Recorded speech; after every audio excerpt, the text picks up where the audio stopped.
let's introduce ourselves. So I'm Jean Chandler. I'm a old kind of retired HEMA guy and historical researcher, and I am interviewing somebody who's man after my own heart, somebody that's a kindred spirit doing a lot of the same kind of thing and shares a passion for uh, both fencing and for the historical context of fencing, which is something I think we really need a lot more of. And and yeah, so Joshua, tell us about how you got started in HEMA, how long you've been doing it, what what kind of fencing that you're interested in. I can see a bunch of your gear right behind you. Um, mine's mine's over there, even though I don't really use it too much Yeah. anymore. But yeah, and like when you got started. Well, let's start with your HEMA background. Oh, I shouldn't have adjusted that. And then let's go from there. Yeah. I am originally a medical laboratory technologist by trade.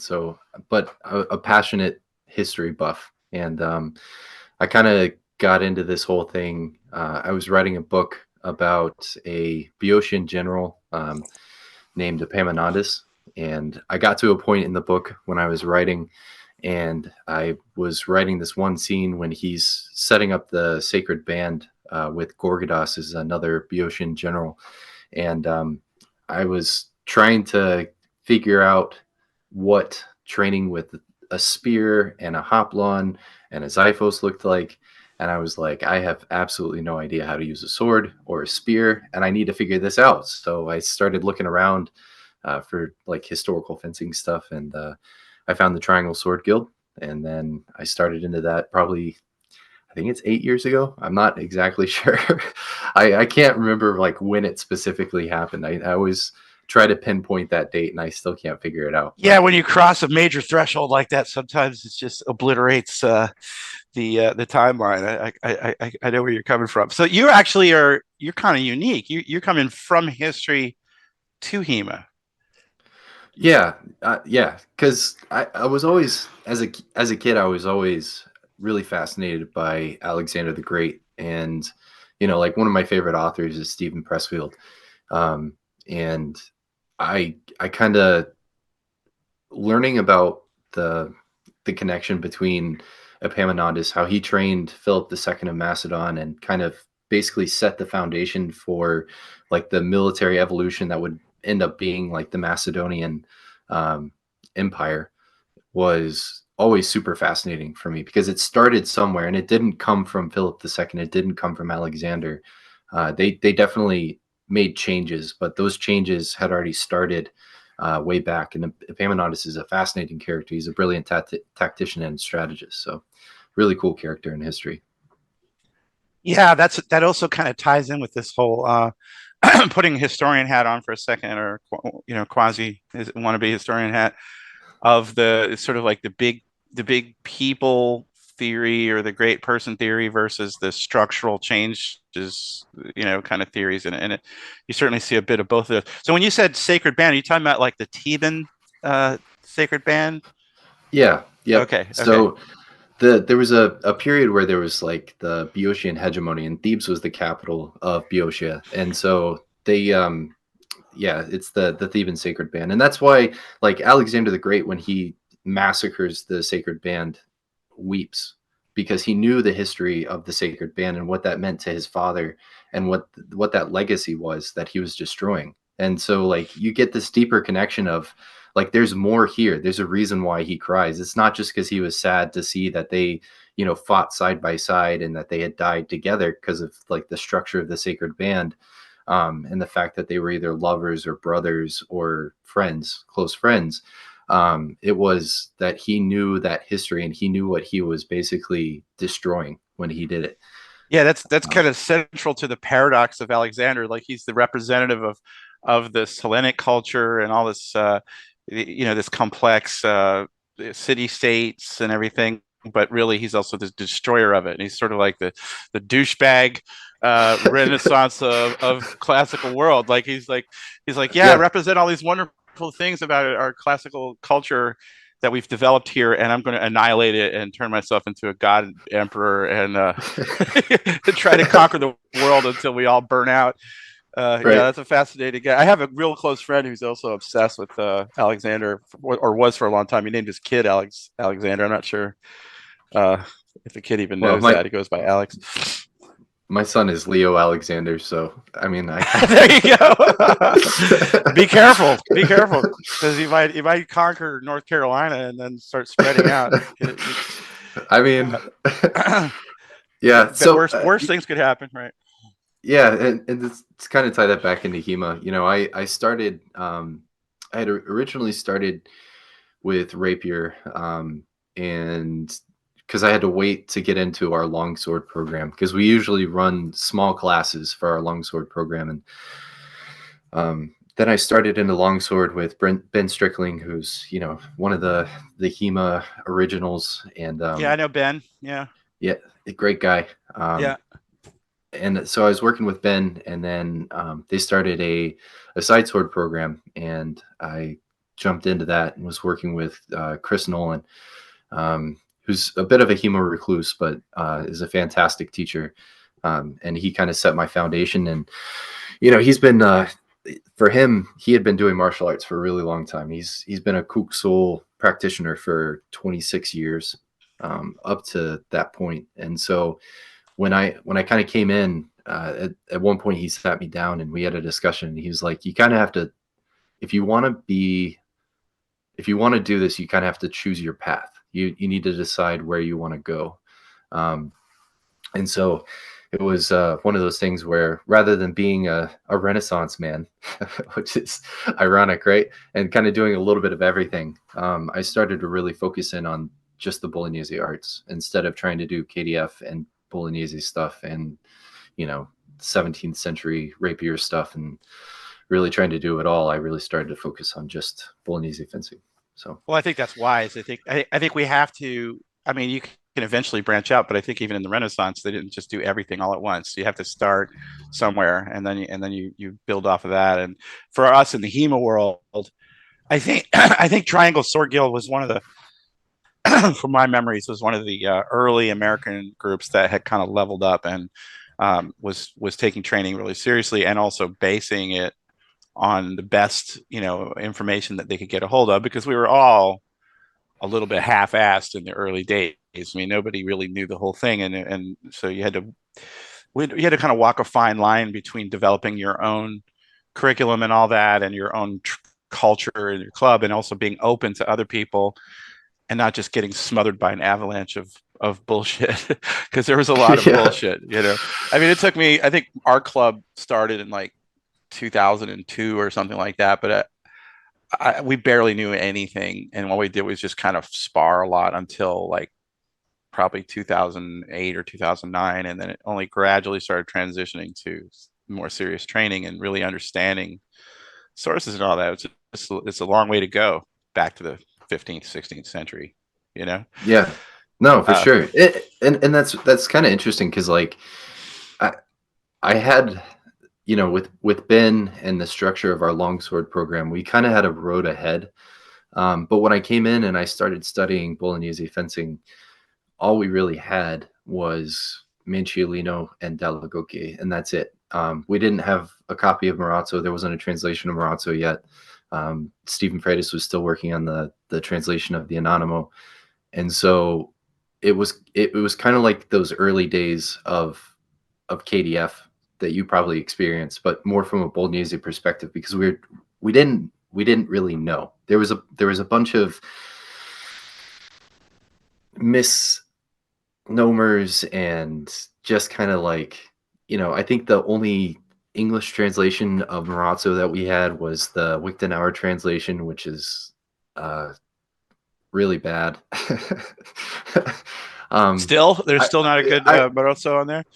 there's not a good free translation of Marazzo. It's unfortunately I it's one think of there those was things. there was Marozzo was like one of those masters that there was a bunch of like really old like mimeograph sort of translations floating around that came out of the SCA Rapier, because there was a guy in my club who was kind of the co-founder of my club, Lenny Zimmerman, and he was interested in Bolognese, fencing from the SCA rapier thing, and he was quite a good rapier fighter, but had kind of learned as more of an amalgam. And I remember we were trying to piece together a little bit of Morozzo, which would make my ineptitude at rapier fencing made more difficult. And but I think most people were kind of combining elements of like 17th century rapier, and folding it in and trying to figure that out. And uh, yeah, and I absolutely remember like some of the videos coming out of Finland when we were starting to see the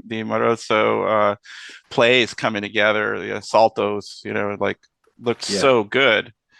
And that's when it was sort of an eye opener for me. And I had to go through this phase where like, cause I got into fencing. I was like, I had a punk rock background, and I think I used to think we were the only people in the world that did this, but turns out there was a bunch of them. But we used to sword fight with sort of like dangerously overweighted boffers and football helmets and motorcycle helmets and stuff, and Yeah. in these old cemeteries in New Orleans and abandoned factories and stuff, and sort of like matchup of Mad Max meets punk rock meets LARP or something. But we didn't do personas or rules really or anything. We just used to clobber each other, and so I had that background, and rapiers didn't seem macho enough or something, and my friend who had done a couple years of rapier fencing, like he could just stick that point in my face while I was still working up my clobber cut, and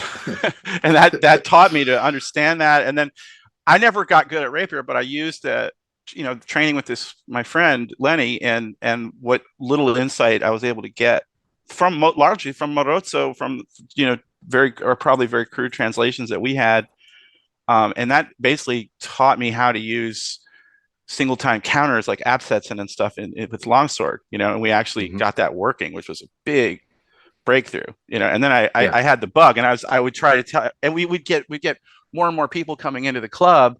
They all had that attitude. Everybody wanted to be longsword. They all wanted to be Conan. Conan doesn't use a rapier, I'm like, yeah, but some straight up killers use a rapier. Go fight Lenny and see Yeah, what they do. happens. Yeah. Count how many times you got wasted. Just think about what that means when the point goes into your face mask. What does that mean in real life? Think about that a little bit. I know it's a struggle. It might take us 6 or 7 months to process, but that's winning a sword fight. That's not dying, and that's the other guy dying. And that so that definitely opened up the whole thrusting, and then even the slicing, too, the schnitt, because then that was the other thing Lenny was good at.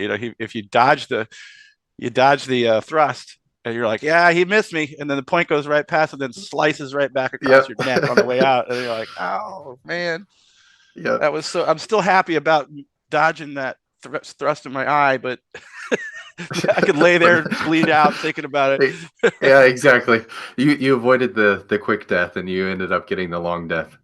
And then I learned, and I hadn't really seen this that much except for one or two pictures, but then I see all the assaltos with the spadone, and so like, oh well, they have the big sword too. They have the two-handed sword as well. So that was another revelation. So yeah, I made all the guys train rapier with Lenny, and anyway, so you got into the Bolognese. You started off with minimal sources, and then when did you transition into really wanting to know about Bologna and about the Renaissance and this world that you've now waded so deep into that it's hard to figure out how to get back sometimes, right? It is. It really is. Sometimes it's hard to. It's hard to have like pedestrian conversations about it. Like sometimes. Yeah. But No, that's something I want to circle back to. Keep going though. Yeah, well, but so one of the things that you brought up is actually one of the big reasons why I ended up going really far down the rabbit hole. So there was, I think, early on, when I first got my copy of Morozzo, Jarek Swinger's translation, which is fantastic. I mean, no translation is perfect. It really helps to look at things in the original language, because you are kind of working off the interpretation of the person. There's no such thing as a 100% translation between two languages. Yeah. It's always It's something lost. Exactly. Yeah, and you know, somebody might see value in something that's not there, but I personally, like, one of my favorite books is my copy of Marato. It's beat to hell. I can show you. I've got it right here. It Oh looks yeah, it's that's got great. things flying off of it and stuff like that. Yeah, It's that's just, cool. Yeah. but you know, one of the things that I started to pick up on is that um, because I think the SEA folks, especially in this region, were the ones who were really kind of diving into the Bolognese text first. They were the ones who were teaching a lot of the classes and a lot of the seminars at events and things. They were taking the Bolognese text from a rapier perspective, and they were really kind of looking at it from that 17th century perspective. And I started to wonder if that was the right way to look at it. And a part of that was um, going into the historical narrative and seeing if things Yeah. looked How did different, they really you know? use it? How would they really, what were they doing Exactly. with this? Yeah, Yeah. Yeah. exactly. You know, what was it used for? Why was it used? You know, what's kind of the H part of it that actually feeds into it, that, you know, what changed, you know, the history of the sword itself. And so as I started looking into that, I started drawing some conclusions, looking at things like Dall'Agocchie, realizing that Dall'Agocchie is basically teaching rapier. And then I started questioning, okay, well, does Dall'Agocchie really fit with Marazzo and Manciolino? Can I do things like at Guardia di Testa, for example, right? Oh wait, all right, There's now, a, hold on. You just dropped like yeah. five names. I know a couple of these names. Yeah, I don't know all of them, and probably some people listening don't know, any of it, one or sure. two. So, who are these people and when and So where? yeah, so Giovanni Dall'Agocchie is a author that's writing in 1572. Uh, Achille Marazzo is writing in 1536 originally. It's his original publication date, though Roberto Gotti thinks that it might have been 1529, I think, if I'm not mistaken. Yeah, There you're in might the be a ballpark. mention. You're good. Yeah.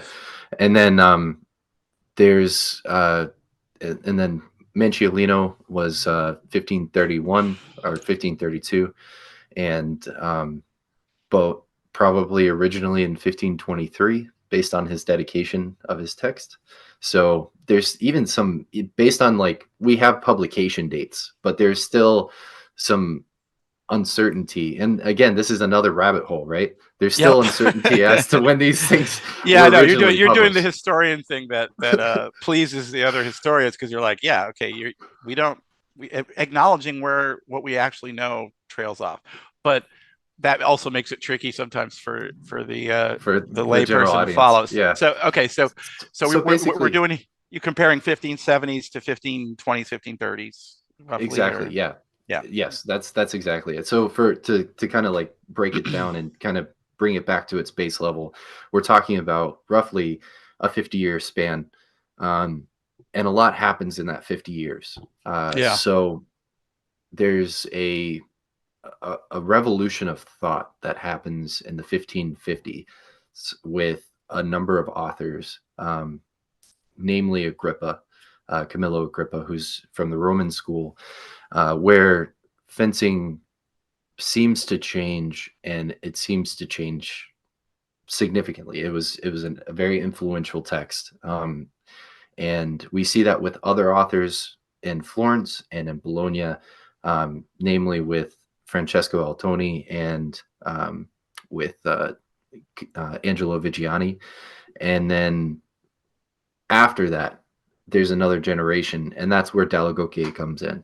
And Dall'Agocchie even talks about this in his introduction. He talks about how fencing in the age has changed, and the fencing of the past, or what he says the ancients, was both wide play and narrow play. Where today the fencing is narrow, as in I'm going to keep my point online the entire time, versus I'm going to allow my point to go offline, and I'm going to do this more, uh, I guess, athletic form of fencing. You know, it's a lot less just point online.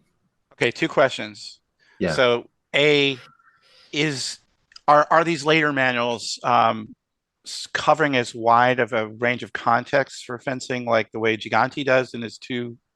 where he goes from sort of salon fencing for dueling versus sort of street fights where you could be, groups of people and things, or is it more specifically formal duels and salon fencing? And then also, it sounds like they're moving a little bit more toward like the Spanish destreza style of the point forward all the time. And is that do you think there's a Spanish influence there by the second part of the 16th century or? For Altoni in particular, there is a high likelihood that there's a Spanish influence there. With Dal Gocchie, I think there's more of a Venetian influence. So the Venetian authors like Giganti, for example, or even Fabris, because Fabris is technically Venetian because he was from Padua. Yeah, And right, their so pet university town. that's right. Their last holdout on the mainland. Yeah. So from that perspective, those authors have a tendency to, um, it's not. I don't think that they got rid of the notion that fencing had an application in a martial context. So it wasn't just a. It was still sport. It was still for honor dueling. There were, I mean, tons of accounts of duels in the 17th century. It was a big problem, even though pistol dueling started to become a much bigger thing. People like shooting each other, Mm. especially in Venice. Yeah, I got to circle back to you on that one too, because we have a version of that here in New Orleans I have to tell you about. But yeah, keep going. um, so it's not that they had lost that perspective. I think another 17th century author, a guy named Camillo Palladini, actually talks about how you should become proficient with the sword and various arms. Um, and his structure, his pedagogy, the way that he teaches is you first learn sword alone, and then you learn two swords, and then you learn sword and dagger, and then you Hmm. learn the two-handed sword, and then you learn various pole arms. And his theory is that you should be able to present yourself in front of a mercenary captain and show a proficiency of arms so you get the best job possible, right? And that's a 17th century author, for as far as we Hmm. know. Um, And that's and kind of he's like that's sort of like the theory with about the Launchnex and the certified fencing master thing. Because exactly, yeah. yeah. And he even like in his text, he talks about how like he criticizes Agrippa, right? So we know that at least Palladini's after 1550, because he's criticizing Agrippa and he's aware of Agrippa's text. Um, and a few of the things that he criticizes Agrippa for is the length of his lunge. He doesn't like that because he said it would never make sense if you were ever using that on a broken field. If you're ever on uneven ground, you're never going to Right, lunge right. that far, right? Mm-hmm. A few of the other things that he talks about is like he gives these admonitions at the end of his book, right? And he's very clear at the beginning of his sword alone section that he's talking about fencing in the Sal and things that will work in the Sal. And at the end, he gives admonitions, and he has something where like he tells you to basically, if you're sitting at a table with a bunch of mercenary soldiers and a fight breaks out and you need to draw your sword, rather than trying to draw your sword from underneath the table, you should basically push, like jam your scabbard on the ground and push the tip of your sword through the scabbard, so that way you can use your scabbard to parry, and then you'll have the point of your sword ready that you can stab Oh, somebody, I like it. right? And then he gives advice for Yeah, I like love all that badass like practical stuff like that. So when you yeah, say no, this, I'm sorry, when yeah. you say the South, real quick, we're talking like Naples, which is under Spanish control at that time, right? Is I right about that? Oh, I mean, sorry, I was saying the Sal. So, but so like he's fencing in the Sal, like in the fencing hall. Oh, So in the like, South. I'm sorry, I thought you yeah, said South. Pardon me. Yeah. yeah, Okay. I, That's what I I was might have trying to mispronounced follow. that. Yeah. No, you So didn't miss. I just misheard you. Yeah. so he's kind of like he's there's kind of this dichotomy of, yeah, like you would train this in play, and then here are things that you can do in earnest, and they're very different than the things that you would do in play. But even for like in his two sword section, he says that if you're ever get jumped in the street and um, you have a second with you, you should request your second's sword, right? So if I imagine I'm a mercenary captain, right? And I'm a guy and I'm walking down the street, but I'm a little bit higher up because I'm nobility. And I've just got my sword and maybe my dagger. And we get jumped by like 3 or 4 guys. But the guy that's walking beside me probably has a polearm, right? So rather than just letting him keep his sword and his scabbard on his side, you ask him for his sword and you use two swords and he uses his polearm. And it seems to me like it's unusual that, I mean, I know that case of swords is like a fairly common in this corpus, but that for that to be the second thing you learn after this sword alone, that seems Yeah, like an unusual hierarchy there, right? Is that it that's is. pretty, Yeah. yeah, yeah. Yeah, it Because is unusual. that's pretty hard. My buddy Lenny could do it. He used to do that sometimes, but that's pretty tricky to use the two swords. Yeah, But I I mean, can two see it swords. being very advantageous in a group fight or something. Yeah, I think a lot of it is you. His theory, I think, is that dagger inherently is going to give you less protection, and therefore, to really kind of learn the spacing, and this is me kind of imparting a lot of my own like experience with two swords because it's one of my favorite things. Hmm. Um, is it teaches you how to kind of control a space with whatever it is that you have in your offhand. And so like the idea is that you learn he tells you very specifically that you learn how to fight with your right hand, you become very proficient. You learn how to fight with your left hand, you become very proficient because you never know if you're ever going to get, lose use of a hand in a fight. And so you should be good with both hands. And then from there, the natural progression is to just jump into two swords. And then after that, you learn sword and dagger. So you add this level of difficulty, and you shrink what it is that you have in So your offhand. you're an adherent to this insane cult that Case of Swords is better than Sword and Dagger. Sword and I Dagger seems like that seems to be really powerful combination, and I get what he's sort of. I think I get what you're saying that yeah. he's saying here, but It look, I love sword and dagger as much as I love two swords, but it's not as cool as two swords. It's just not. in a one-on-one fight, which if you had to fight an honor duel with Ben, and you had to pick your weapon combination. He challenged you, so you got to choose. You would take two swords over sword and dagger. Absolutely. Huh. Look, I'll tell you, when I've met some like really good fencers that are really really good, really proficient with a side sword.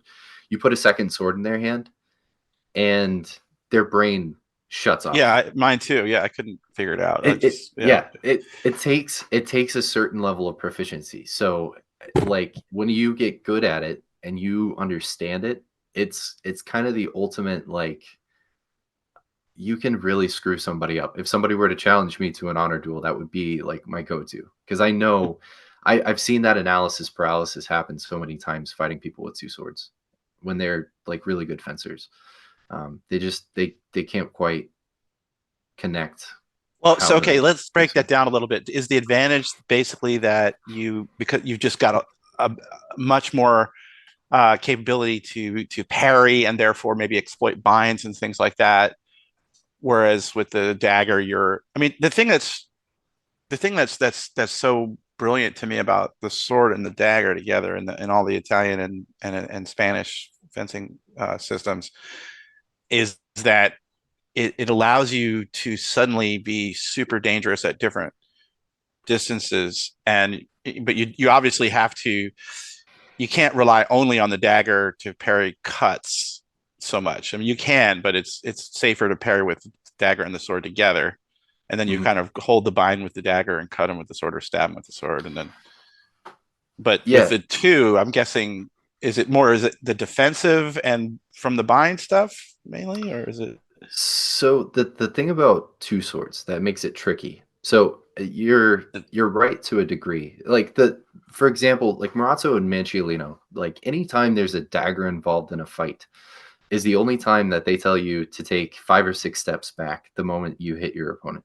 Like you do something, you'll do some sort of an attempt at a defense or some sort of an attempt at attack, and then you get the hell out of dodge. Like Right.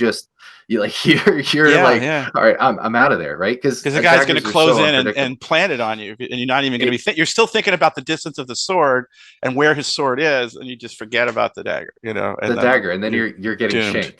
Yeah. Yep, yep.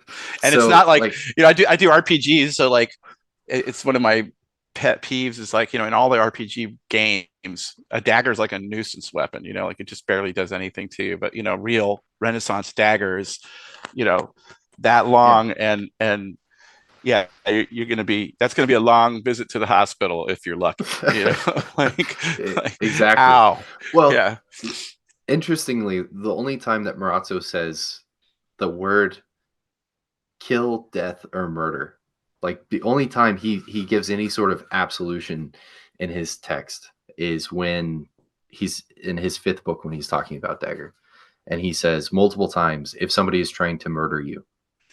yeah. Well, that ties in. When I did two things. So in Talhofer, the chapter on the Messer says, and here they fight with Messers, Lord protect them. And then the next one's on dagger fighting, and it says, and here they're fighting with daggers, Lord protect us all. You know, and and then when I remember when I did a paper, I was comparing this a Burgermeister who did a memoir, a guy called Bartolomeo Sestro with Benvenuto Cellini of you know who that is, the Yeah. famous artist who and maybe serial killer, like killed about 10 or 12 Yeah. people in duels, and apparently like super expert shot that may have triggered the sack and massacre of Rome. But anyway, I reading that book and then go veering off constantly down all the rabbit holes that leads to about from his era, which is before, it's considerably earlier than some of these guys we're talking about. But like, it seemed like there were duels, these honor duels and things like that, and the mortality rate was pretty low in those. A lot of times they'd be negotiated that to where they didn't even happen, and then, but then when somebody wanted to kill somebody in Renaissance Italy, they went and they used a knife. They'd come in with the Hmm. stiletto or the big, the dagger, and plant it on them. Although I think he did maim some French people that owed him money that were bothering him. He said he like maimed them with a dagger once. But usually when the dagger was being used, like it was for death, and Yeah. that's yeah. I mean, a 20-inch blade, punching into you, and it can go so many times too. That's the other So thing. many times. Yeah, that's just it, right? Like you only need 3 inches. That's what one of the things that Palladini says when he's talking about the sword. So he says that a thrust should never go into the opponent past 3 inches. Um, That's another one of those because battlefield things because you don't want to get it, your sword yep, stuck in somebody. The Germans talk about that a lot. exactly. Yeah. Yep. And so, but the dagger gives 3 inches, 50 times. And Right. if 3 inches is all you need, you can get that 3 inches into somebody, so many times with a dagger. It's such a dangerous weapon. Um, so with the sword and dagger in particular, um, there is that element of the dagger is better for defense far away, because you don't have as much of a leverage point on the dagger, right? Like on a sword, when I have two swords, I still have my strong and my weak. And a dagger, because your hand is so close to, You're always on the you know, strong, basically. you're always, yeah, exactly. So you're always pairing with the strong. So there's not this leveraging position that you can have. And then when it's up close, it's such a lethal weapon. So, the sword and dagger has that as an element. Whereas with two swords, um, it's a lot about, and this is where a lot of people get caught up. It's a lot about positionality. So it's about how you position your body. There are postures that the authors like you to form. So postures for offense, postures for defense, and what it really becomes is this, because you have offense as much offensive and defensive capability at distance, it becomes this high speed chess match basically. And that's what makes it really fun is it's when you do get a chance to fight against somebody who has that technical proficiency with two swords, um, it becomes it forces a conversational fight in a Mm. way that, you know. Okay, I can see why you like it. Well, I feel that about Sword and Dagger too, to a large extent. But I see what you're saying. And so is it balanced a little bit? Like I have a theory that different weapons are balanced more offensively versus defensively. I think long swords, for example, are balanced a little bit offensively, where that's one. And I think that for that reason, longsword fights often, not always, but often end up going quicker. Whereas, say, like a saber is a little more balanced defensively, and saber fights can go longer. And sword and dagger, too, especially if the fencers are being a little bit careful. So, is it? Do you feel like the fights last longer if you're up against another case of swords guy that's good, or they go quick, just like everything else? Yeah, if they're good, yeah, it basically it can turn into this long 4, 5, 6 exchange, like, kind of fight. And I've seen that with dagger too, right? But the thing about dagger is it's like it's very much a I'm going to put offense or defense, offense, right? It has that kind of flow to it. Whereas with two swords, what you have to be careful of is both of these are capable of that potential offense, um, at that distance. So you can put yourself in a posture that will allow for that offense where a dagger might be devoid of that offense, right? So you have to be a little bit more tactical in the way that you set up your approach in the fight. So it adds that extra distance in that measure. So the fight from the passage starting out a little bit wider becomes a little bit more technical, where sometimes, like, I was just in SoCal at SoCal Sword Fight and doing sword and dagger, right? And I had some fights with people, and it is that kind of like you almost get in close with somebody and you're just like parry, parry, thrust, parry, thrust, parry, thrust, right? And it kind of becomes this game of, just kind of that exchange. I don't know. I was doing a rapier and dagger tournament with a side sword, so How'd because it go? that's it went well. Yeah, I finished fifth, so it was all right. So you had a relatively short side sword again. You giving him 3 or 4 inches, or Yeah, I think it was 36, and most that's people were interesting. I using like to hear that. I like 40. to hear that. So that kind of suggests that the older system holds up, which that's 'cause I kind of think. So what we're talking about here in sort of big picture, it seems like, if I'm understanding you correctly, your analysis of the case of swords thing, it's two swords, is that that's sort of better in a chaotic environment, like where especially where you're facing potentially lots of people. You just got more, you can parry and have more to defend with on both sides, and then to counter, if you want to. And whereas, because I always feel like, that's another thing. Like a rapier by itself, to me, is a very vulnerable weapon. I don't think it's really. Um, it's good at a distance. It's a good attacking weapon, but you're really in trouble at close range. And if one guy's Hmm. got a rapier and I got a longsword, I'm just going to get a bind on him. If I can move, close enough without getting stuck, he's done. But when he's got Yep. the dagger, you talk about the information overload, thing. You have to be very, very, very careful and cautious. And I would not want to get that close, unless I'm good at ringing, or something. Uh, Right. yeah, Well, so that's and interesting. Okay. Yeah, and yeah, it's and it's that like was it's the battlefield versus salon thing too. Can never ends and is still raging in human today, really, yeah, effectively. yeah, yeah, basically, right? So, that I think the interesting thing about that is that, again, this is kind of like this feeds into that whole, like, pursuit of history thing too, and that's kind of what led me down that path of, when are these things specifically used? Why were they used? You know, um, and there were also a lot of really bad perceptions. I think when I started HEMA, like, I think the general consciousness was that, uh, like, fencing would never, like, various fencing systems would never cross, right? Mm, This mm, this this small world, or kind of HEMA, or this well, Yeah, everybody's okay, got their own little small fiefdom. world Europe. Yeah, Yeah, exactly. yeah, And they yeah. would never cross. They didn't travel very much. Right, right, You know, right. people didn't go from here to there. You know, Yeah, one of the many fallacies of the context thing. And yeah. yeah, yeah. It's just it's kind of crazy. And now, having done so much research about Bolognese history, I'm working on my lecture for WMAW right now. And one of the things that I want to do during my lecture, for spoiler here, is to give people bingo cards.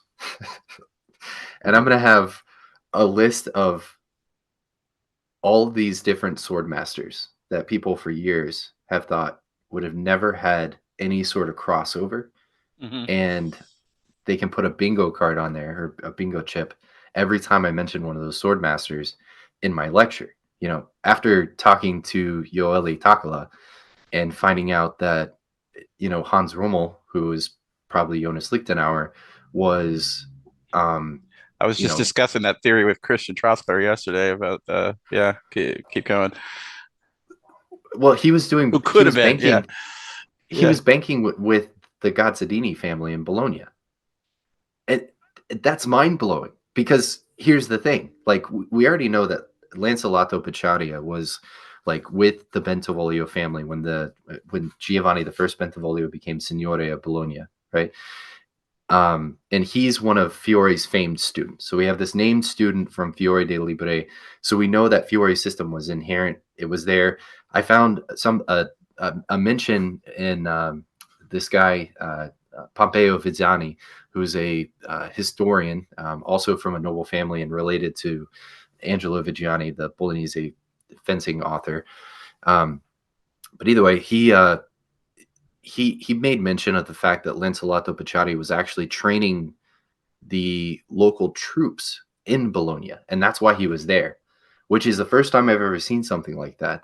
And if that's true, then that's really fascinating, because boy, does that open up a It's lot the of bridge theories. between martial arts and war training, which is something that keeps coming up, and it's one of the many myths that we also struggle with because it's exactly. So I want to pull back a little bit for people listening. Um, so Joelly's theory on that on the Lichtenauer thing that's in the open now. We can discuss that publicly. I wasn't sure if that was still like kind of a secret or. I I think, I mean, it's we'll be It seems to talking be about it. out of the cat. Yeah. So I'll just Yeah, in yeah. broad terms is that there's a theory that an individual who I believe was a patrician from the city of Nuremberg, which is a very important free city in Germany, what today is Germany, which was then the Holy Roman Empire, and it's sort of like the origin of a lot of military technology. The wheel lock pistol and they owned a castle, occasionally lost it and then reclaimed it, but it was called Lichtenau Castle. And so we have these various Italian traditions of Fiore de Liberi, who you were mentioning, was like the very early Italian fencing master who taught the long sword and fighting in armor and some of the more traditional sort of knightly looking uh, kit, and then the Bolognese tradition and the Roman and et cetera, and the Venetians. And then we have what we think of tends to be in the minds of a lot of modern HEMA people, a clinically separate German tradition that's associated with Master Lichtenauer, who is this sort of unknown figure that we maybe one of our friends here in Finland is tracking down, but we still don't really know for sure who this guy was. But he's mentioned by 150 other fencing masters in the northern part, and we assume because there are clear differences between the traditions and we see some overlap, but that gets debated and it's controversial. Uh, that they're living in different worlds. Now, I having studied a lot of Nuremberg, and discovered that Lichtenau Castle not that long ago because it was very important. And Lichtenau, I keep saying Lichtenau when I mean Nuremberg. Nuremberg was fighting a series of wars with the Margrave of Brandenburg, who was this very powerful prince, sort of like a duke. And Margrave means like the Lord of the Mark, means like I just staked out some territory in somebody else's land, and if I can hold on to it, I am the boss of this land. And he did that. He stuck out territory in what was basically Slavic and Baltic people's land and laid claim, and he had claim to Nuremberg, and Nuremberg, through a very amusing series of incidents, more or less forced him out of their city, and he lost control. And so then he was fighting with them all the time. And this Lichtenau Castle was a key place. And then we also have various fencing masters that are directly linked to Nuremberg.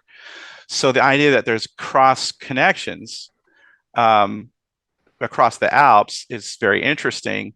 And Fiore says that he traveled, Fiore, who grew up in a part of Italy that was technically part of the Holy Roman Empire, he says that he traveled and he fought lots of people. And we've assumed for a long time that it did include going north of the Alps and into foreign lands and everything. And we know that the German mercenaries were fighting in Italy. We know also that Venice, for example, was a very, very close trading partner with Nuremberg, and specifically because all these little towns had their own foreign policy, their own trade routes and everything, and a series of wars that ended up involving Hans Talhofer, the famous sort of German fencing master. He appears to have been a hired thug that was used by Nuremberg to kill these robber knights. And we have a lot of records. That's one thing about Nuremberg, is there's so many records about Nuremberg. They're one of the places that kept their records, and the records weren't burned up in World War II or whatever. So we have this. Turns out this guy killed a knight, and the knight was in trouble because he had robbed a caravan coming from Venice, and then had kidnapped some Nuremberg merchants, and they wanted revenge for that, and that's why this guy. They were supposed to capture him, but they ended up stabbing him and throw him in a river. And our hero Talhofer blamed his buddies for it. It wasn't me; it was the Jewish guy that we were hanging out with. And anyway, so that all the things that you're saying and the names that you're mentioning there are the connections, the capillaries and the veins that connect us between Italy and northern Italy and Holy Roman Empire. So anyway, that's a little context for the context. Yeah, and to kind of build on that a little bit, right? Like Fiore even mentions that his fencing master was Swabian, right? So we know that he was Southern German. And I didn't know that. Yeah, I wasn't aware of that. So there's even for Fiore, right? He's in Milan, so it makes sense. The Milanese, the Paduans at the time, which would be the Carrara family, like they had so many connections with the Holy Roman Empire. It's crazy, right? And they were by far the two most powerful northern Italian entities, other than Venice. I guess those three would be the most powerful. But wait, which three? Milan, Venice, and who else? And Padua.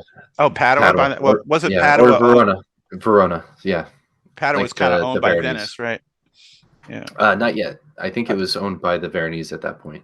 So, yep. So Verona was a kind of a powerful family, like the Carrara family in Verona was very powerful until their collapse in the early 15th century. And that's when we start to really see Venice took over Padua like 1430s, 1440s, something like that. Exactly. And then that's with the collapse of the sort of the Carrara family. So like the last great Carrara captain was Francesco III.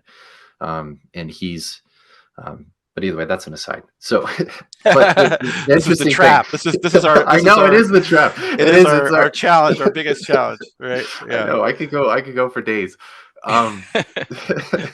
So the thing is that the Scazzadini name, the reason it's important, right, is because we already know that one of Fiore's students was in Bologna, possibly even training local troops there, or local militias.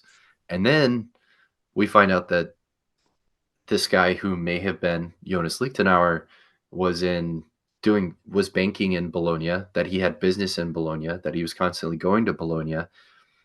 And the banking family that he was banking with is the same family that marries into the Bentivoglio family within a generation, like in the lifetime of this supposed Jonas Lichtenauer character.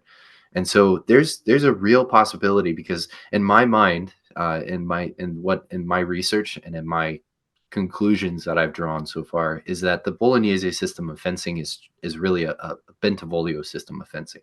So it stems from the Bentivoglio family. There's, Jacopo Gelli, who is a 19th century fencing historian, wrote that both Filippo Dardi and De Luca were uh, uh, members of the Bentivoleschi faction. So Mm. they were factional members of this family. And I've been trying to prove that, because typically we look at 19th century sources with a lot of skepticism, because they draw sometimes crazy conclusions, and you never know if they're accurate. You gotta really kind of like fact check them. And I think a lot of people, because Gelli has a very nationalistic approach to the way that he writes, Yeah. people Yeah. have people have basically just kind of like thrown it out the door and not looked to see and verify the information that he's written. I mean, sometimes they will. Sometimes they'll pull things out and they'll look at like Gelli mentioning where Marazzo's Sal was in Bologna, and they'll take that as fact, but they won't take the fact that he said that they were a part of this Bentivoglio faction as fact. So they kind of pick and choose what they want to keep, Yeah, which let is me kind of let me weird. let me go meta here a little bit slightly on two things. So first off, the Victorian era, as we say generally, I mean, we obviously Queen Victoria doesn't rule Italy, but in 19th century, both Italy and Germany are trying to become countries.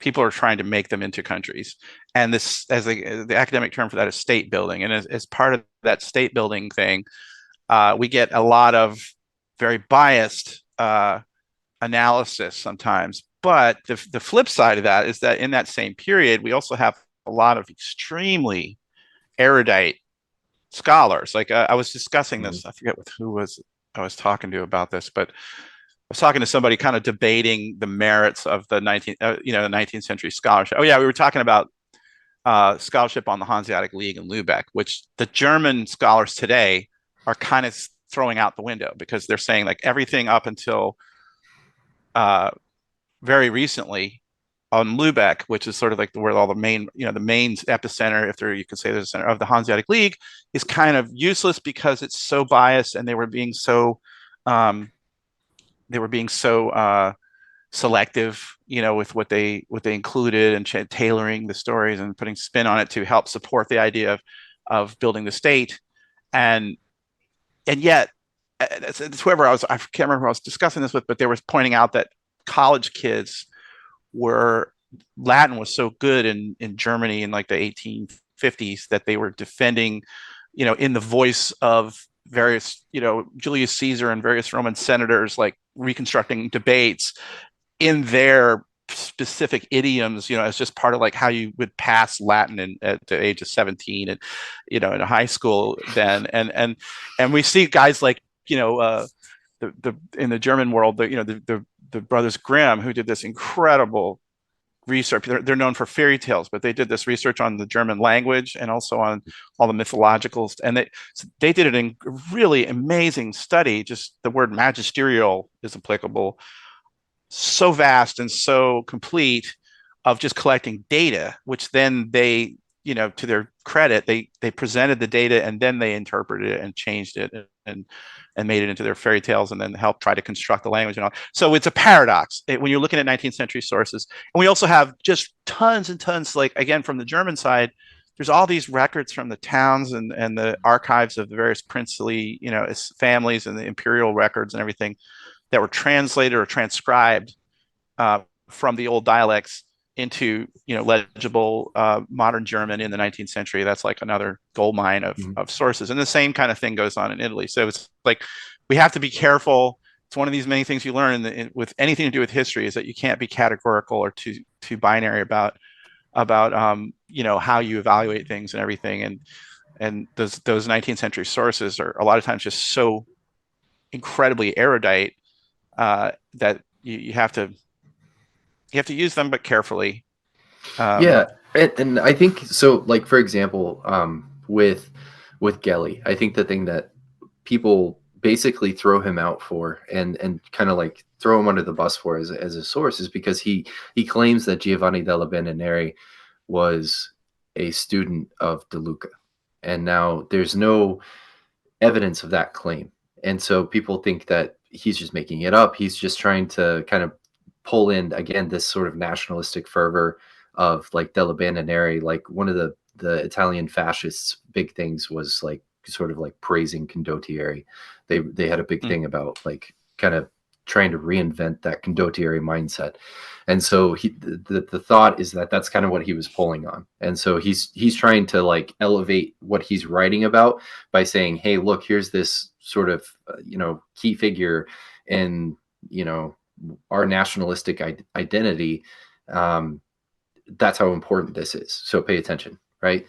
But that doesn't invalidate the rest of the things that he's writing about, because he's getting that information from somewhere. I don't think he's making it up. Yeah, I know what you mean. Yeah, no, that's another weird thing that happened in the 20th century is that, when the nations that had been created in the 19th century in Italy and Germany went off the rails and got really demented, that they also tried to like tap into their and use their history, like you said, condottieri in Italy, and in Germany, the Landsknechts and guy, figures like Götz von Berlichingen, the famous German knight with an iron arm. The Nazis had a Götz von Berlichingen, division or something like that, and they tried to use even like some of the towns and things like that, and they tried to use that for their own like twisted, embarrassingly disgusting, just gross, purposes. Right. So you have to go way around that, I remember when Roger Norling was collecting all these images of the sword dance, right? The sword dance that was part of this carnival festival that included fencing, and exists all over Europe in various vestigial forms. Morris dancing in England is sort of an echo of that. And the traditions remained in a lot of parts, and then it gets up into like the 1920s and 30s, and it's like, let's just skip that part, right? Some of these pictures, I don't know, man, I'm not digging it anymore. Like all of a sudden, that's cool, but yeah. Anyway, one thing I want two more things though, real quick. Circling back, another reason why Bologna is super connected, Bologna and Padua are very, very connected with all of Europe, is because Bologna is the first university arguably in the world, certainly the first university in Europe. And there we go. Oh man, I'm so jealous right now. I'm just suffering from jealousy. Damn. Oh, yeah. Why don't I have that? All right. So Bologna is the first university, and it's also extremely expensive university. It was one of the most prominent, universities. I don't know until when, maybe the 18th century or something. And yet to graduate was the way that was a part of the thing with medieval universities, was that you could study there often kind of informally and formally, and then roam around and go from school to school, and then graduate a lot of times at a cheaper place. So what that meant was that anybody that was going to get a university education, which became more and more people in our eras, like in 15th, 16th century, it's like not just for the priestly class anymore. It's like more and more burghers and nobles and anybody that could afford it and had the aptitude. They go from school to school. So if you're, a guy like Nikolai Copernicus, he went to University of Bologna, and then he ended up graduating up in Poland. But lots and lots and lots of people go through there. And then Padua, which gets conquered by the Venetians, conquer Padua. And I just love the Venetians for how pragmatic they are. And sometimes they're pragmatic in a sinister way, but sometimes in a really cool way. And one of the things about universities was universities were a pain in the ass. They were simultaneously super beneficial because all kinds of technology and new ideas and new, better fencing system and all these things come kind of out of the university or adjacent to universities, but they're constant sources of trouble, partly because you get people from all over the, known world, and partly because they're discussing controversial topics, and partly because students are under different law than the town. And you see, you have the town versus gown stuff and everything, and all the factions. And Bologna was one of the most fractious because the students ran the university. There used to be two models for universities: the Parisian model, right? Yeah. So the Parisian model, which is like the one we have now, where the administrators run everything, and then there's the Bolognese model, which is I remember reading, like, cracking up laughing, just reading about the University of Bologna, that there was a permanent committee of the students to condemn the professors that was there for like 300 years. And problems at the university would break out into the streets. When they tried to control universities too much, though, conversely, they tended to become useless. Like they would be very mild and sort of feeble. I think they tried to make a couple in various parts of Italy. I think there was one in Rome they tried to create, like one of the popes tried to create, and he wanted to have total Yeah. control. Didn't produce anything. So when the Venetians conquer Padua, there's a thriving university there, and then people at the university are worried, well, what is Venice going to do? Because also a notoriously free university, and I think their motto was like something to do with like everybody's free to learn or whatever, like unlimited, kind of a radical theme. And the Venetians came in and said, "No, we're going to leave this alone." And I think they made a rule that the professors had to be ultramontane. So a lot of the professors are coming from north of the Alps, and they had a motto. They put a guy in charge. I forget what his title was, but there was a Venetian, usually like kind of a warlord, who's in charge of the university, and their motto that they kept written on, that was their standard that was written down on the guy's desk was, "We are Venetians first and Christians second." And that was so that whatever craziness is going on at the university, because Oh goodness. they're studying scholars from all over the world. There's a big there's all these Mhm. controversies in the French schools because the students are studying Arab and Persian scholars that are experts on the Greeks, Yeah. and they're like, man, these people care more about Avicenna and Averroes than they do about Moses. And like, yeah, but Moses, we read all the commandments. Avicenna says a lot more, you know, Yeah. and they start trying to Yeah. ban it, and then it breaks out. But Padua didn't do that. Padua was just like, no, look, if there's something to it, we're going to study and learn it. And Padua was another one of those really important universities that everybody went to. Copernicus went there too. That was another Yeah. one he went to. So everybody So north of the Alps to be getting an education, and there weren't that many universities in Germany. I'm sorry, continue. yeah, so interesting point, right? I was actually just writing about this yesterday. So um, adroit topic here. And the interesting thing is that the University of Bologna, the universities that formed within, which were basically small corporations of different student bodies, originally formed because there were so many foreign students in Bologna that they had to form coalitions. One, just in case somebody got sick, somebody had to pay for their health care, right? Because they're not going to write back home to mom and get money in time if they need to go see a physician. So they got to do something. Or if they get jumped by a bunch of Germans that are also at the school because their countries are fighting it out or something like that, they have to have some way to kind of protect themselves. So they would have like their own like protection groups. They would have like, sometimes they would hire a fencing master. Marazzo taught at the German school at the university. He taught students. So that's another thing that Gelly says. So yet to be confirmed, but just an interesting thing. Um, but I've this always is where, assumed that. I've always assumed that because of the history. yeah, I think yeah. that's very plausible. Yeah, and so like the Spanish university at the University of Bologna was the biggest of all of them, and it still exists. Like it's still there. There's a big population of Spanish students that go to the University of Bologna, and so like there's this multicultural aspect of it. And interesting to your point, the University of Padua actually benefits from the University of Bologna moving away from that model, because they passed this and it was actually the Bentivoglio faction that did this. They passed this thing called the Tasse Grossa, I believe is what it was, and it's a tax that basically meant that the government was going to start paying the professors of the university rather than the universities themselves, and so that put the control of who was being hired to the Bolognese government, and they started emphasizing local professors and trying to build up the local prestige of the professors that were in Bologna, because the title of doctor came with noble title. So if you had a doctor in the family within 30 years, every generation that came within that 30 years was guaranteed nobility in the city of Bologna. Mm. So it was a big deal to become a doctor. So if you can say, well, I'm going to take, Nani Gazzarini as a doctor over, Joachim Meyer, then that means that Gazzadini's family is going to be the one that benefits and has a better outcome long term. And I would prefer that. Yeah, So, that's another like kind of meta thing to comment on, is that for whatever reason, I'm sorry, I had to give the cat some treats or he's going to start howling at me. Um, for whatever reason, those schools, as crazy and chaotic as they were, and all they ever, if you read a history, it just seems like all they do is get wasted and drunk and go to whorehouses and fight and get in duels and have riots and mobs. But then somebody goes to one of those universities at like age 13 or something Hmm. for like 2 years, and the next thing you know, he's designing the architecture of some cathedral or town hall that or castle that lasts for 700 years. Like, how are they so good at teaching? And he's a physician and an astronomer, and you know what I mean? Like, how did they do It's that?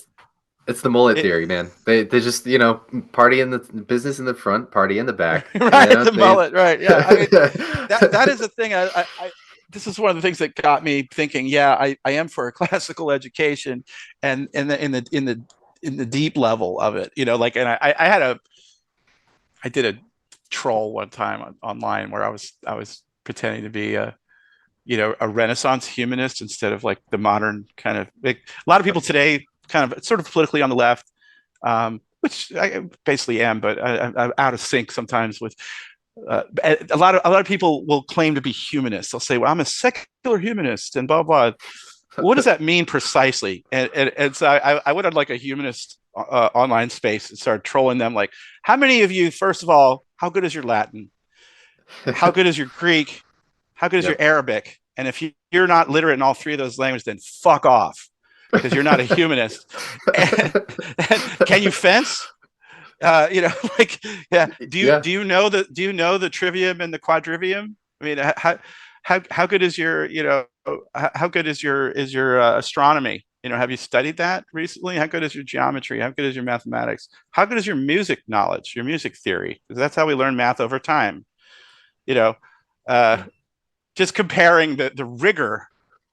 And another thing I found so amusing, I crack up laughing reading Italian history, was when the humanists were first kind of coming into their own.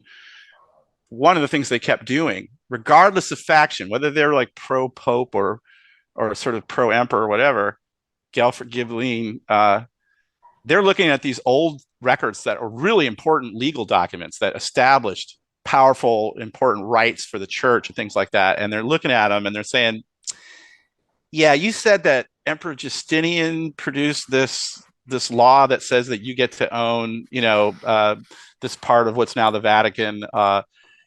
This is written in like kindergarten Latin that anybody in ancient Rome that tried to write something that way would just be crucified or flayed alive, just on general principles, and they should be. Because that was their attitude. Those people were like so hardcore. Like Leonardo da Vinci, who we consider a genius, was trained as an artisan, and this ties back to why I think they're armed in Bologna.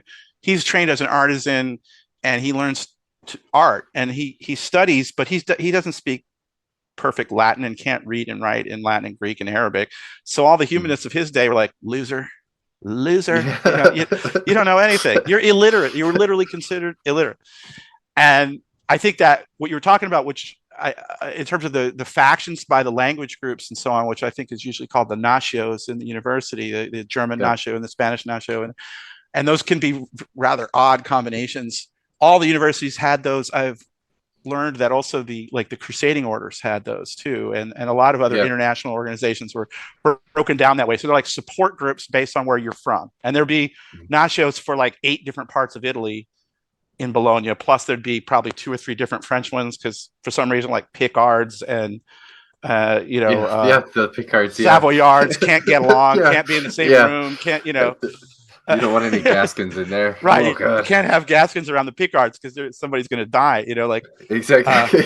And then meanwhile, there's another nacio that's like the Germans, the Poles, and the Czechs, all in the same group, even though they're at wars back home, but they can get along fine in Italy. It's like, but so that I think that you had those rivalries amongst each other, and then also Bologna is one of the many nicknames of Bologna is Bologna La Rossa, and it's always been sort of like known as a working class enclave, and they had this, for a long time, although it had been kind of crushed by the eras we're talking about, but artisans were real important in Bologna and were very significant political and military faction, like the artisans being kind of the urban middle class and working class. And so there, a lot of these people are walking around armed, and they're in armed factions and everything like that. And the people that are coming for a university degree are either already of high status or they're on their way up to high status, and they think that they're, better. It's the whole town versus gown thing, but it's in a different, the crafts are already in their arte. They're already in their kind of Mhm. guild organizations. And so if you get in a fight with just some cobbler or something, like you might be up against 25 guys, and they're all armed and they're all in the militia and they've been in action a few times. So the students better get organized too, right? Yeah, and so to tie this back to the fencing thing, what I was talking about this kind of, you know, this fallacy of the small world HEMA thing, right? Is that uh, this this is where like things get really interesting, and this is where I think a lack of historical research on the city of Bologna led to a lot of like misnomers and just misunderstandings. We'll call them misunderstandings, right? Because I don't think the information was out there. People hadn't found the information. A lot of it's not in English.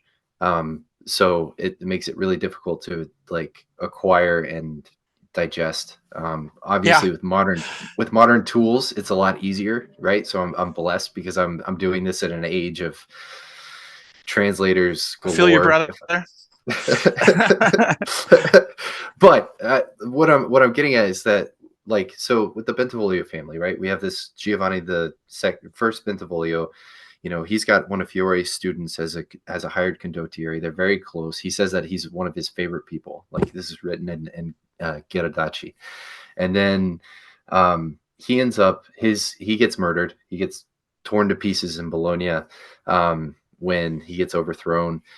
And his son, Anton Galeazzo Bentivoglio, ends up marrying the daughter of his rival, Nani Gazzarini. Nani Gazzarini was banking with this supposed Jonas Lichtenauer, right? This is our 3 degrees of separation between fencing Exactly. masters. Right. And this is 1 degree of separation, right? So like we're literally drawing a line of 1 degree of separation around these fencing masters and like these very prominent figures.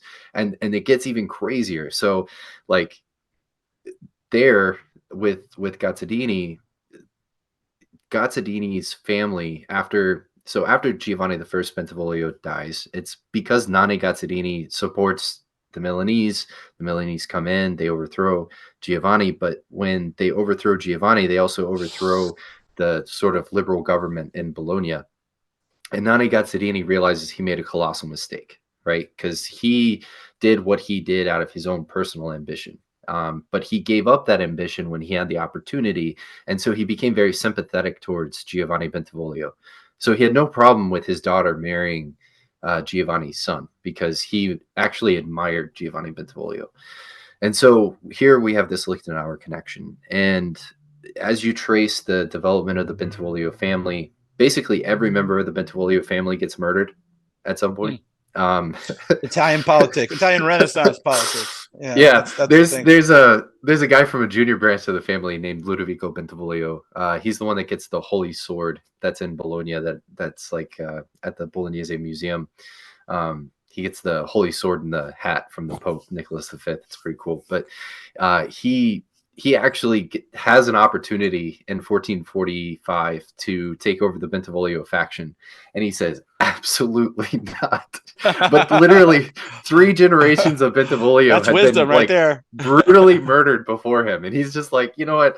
Look, I'm good. I'll be a diplomat. I'll help you guys run the government and everything like that. But I'm not going to be the figurehead because so far I've survived through 3 generations of this whole madness that is your family, our family, and I'm not going to become the figurehead.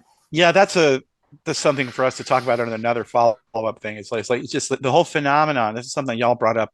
I think one of our previous discussions was that one of the reasons why the Podesta or why the Signore came in and they started having like these nobles or mercenary captains taking over some of these Italian city states was that it helped control the endless brutal fight at the top for who was going to be in charge, and then they could just sort of administer the city state under its various rules and everything. And that's a really interesting phenomenon about the Italian cities that I'd like to come back to another time. But let's start to Yeah. circle this back to more meta into wrapping up. So you've obviously your erudition about these Italian families and all these individuals and all the events is just shines right through, and it makes me want. I'm already learning a lot more. I know a lot more just from talking to you all a few times and reading a bunch of your articles.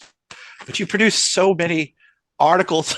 I have a backlog. I think I've read like 10% of them, and I feel like I read them once a week or something. And like, yeah, it's amazing the output that you guys have. So can you briefly give me a summary of like all your irons in the fire? Like you've got your podcast, you've got a blog.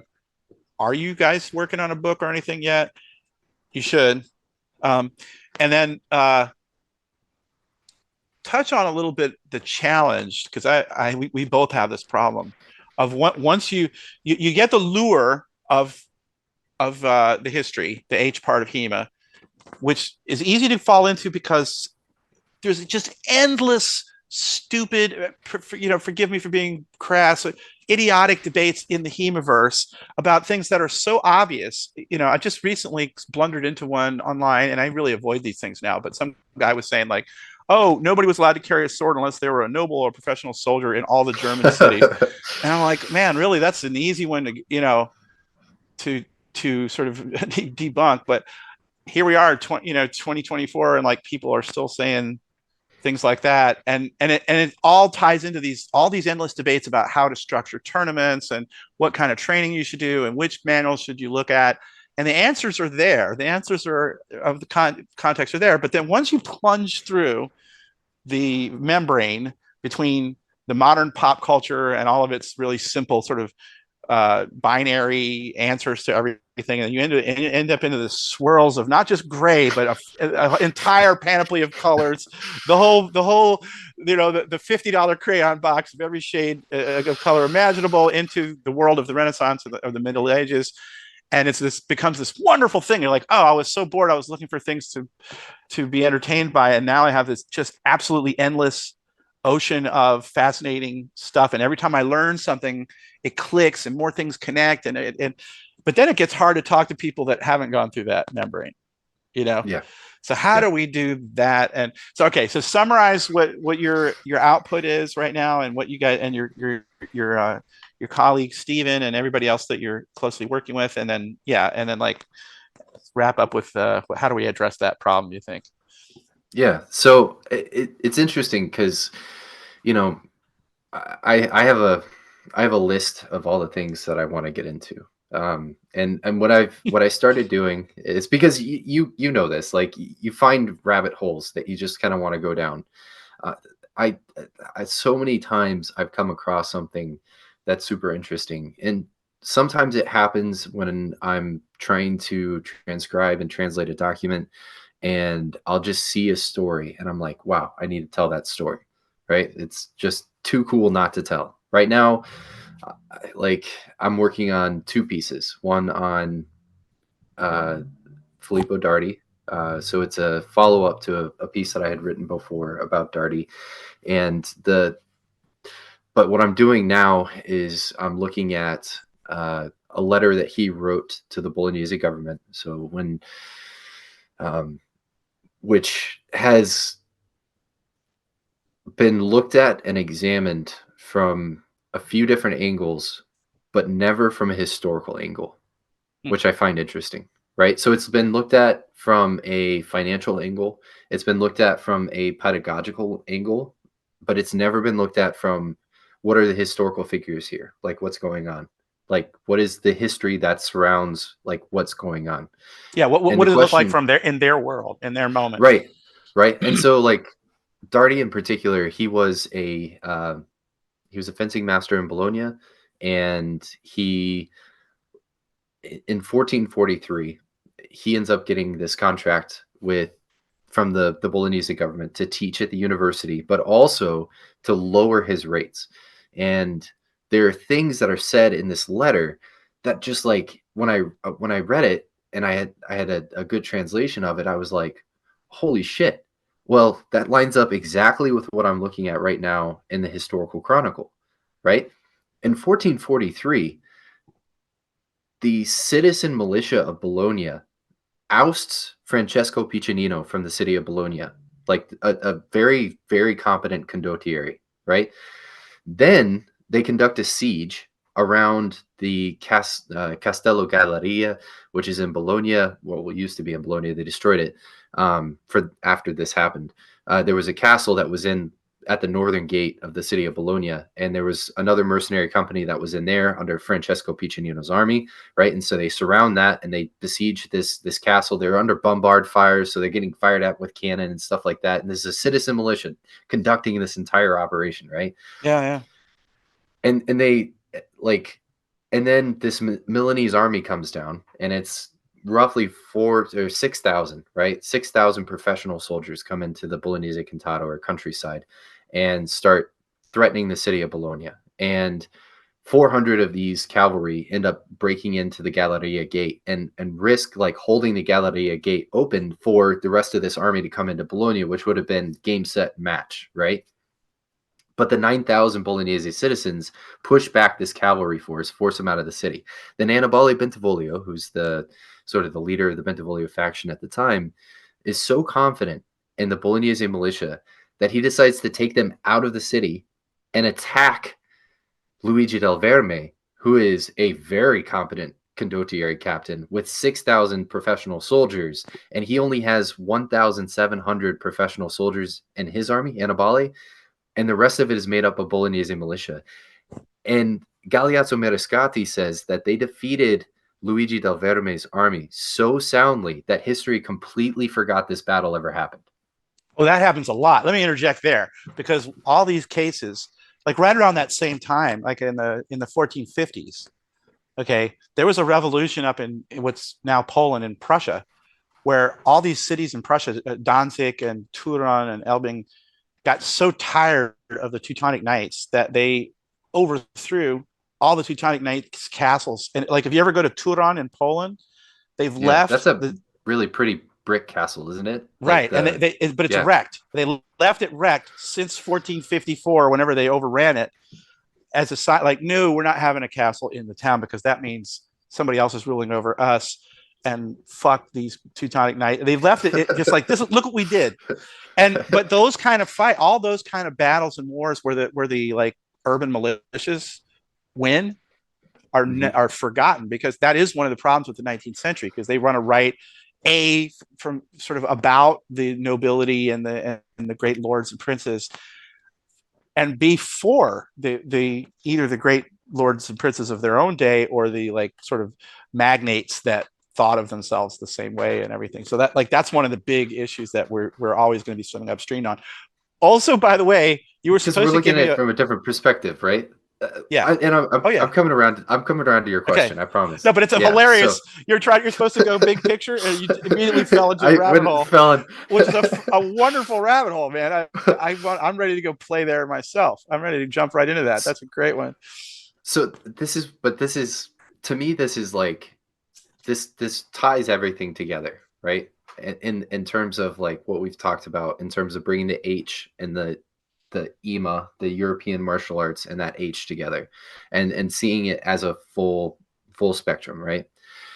So after this battle is when Darty writes his letter to the Bolognese government, and he's requesting them to follow through on a promise that was made to him by a quote unquote certain citizen who he doesn't name, right? But also feels like a very mafioso kind of thing to do, right? Like I'm not gonna implicate the guy that told me to basically raise a militia, right? But I'm just letting you know that it was with a certain citizen that I had this negotiation.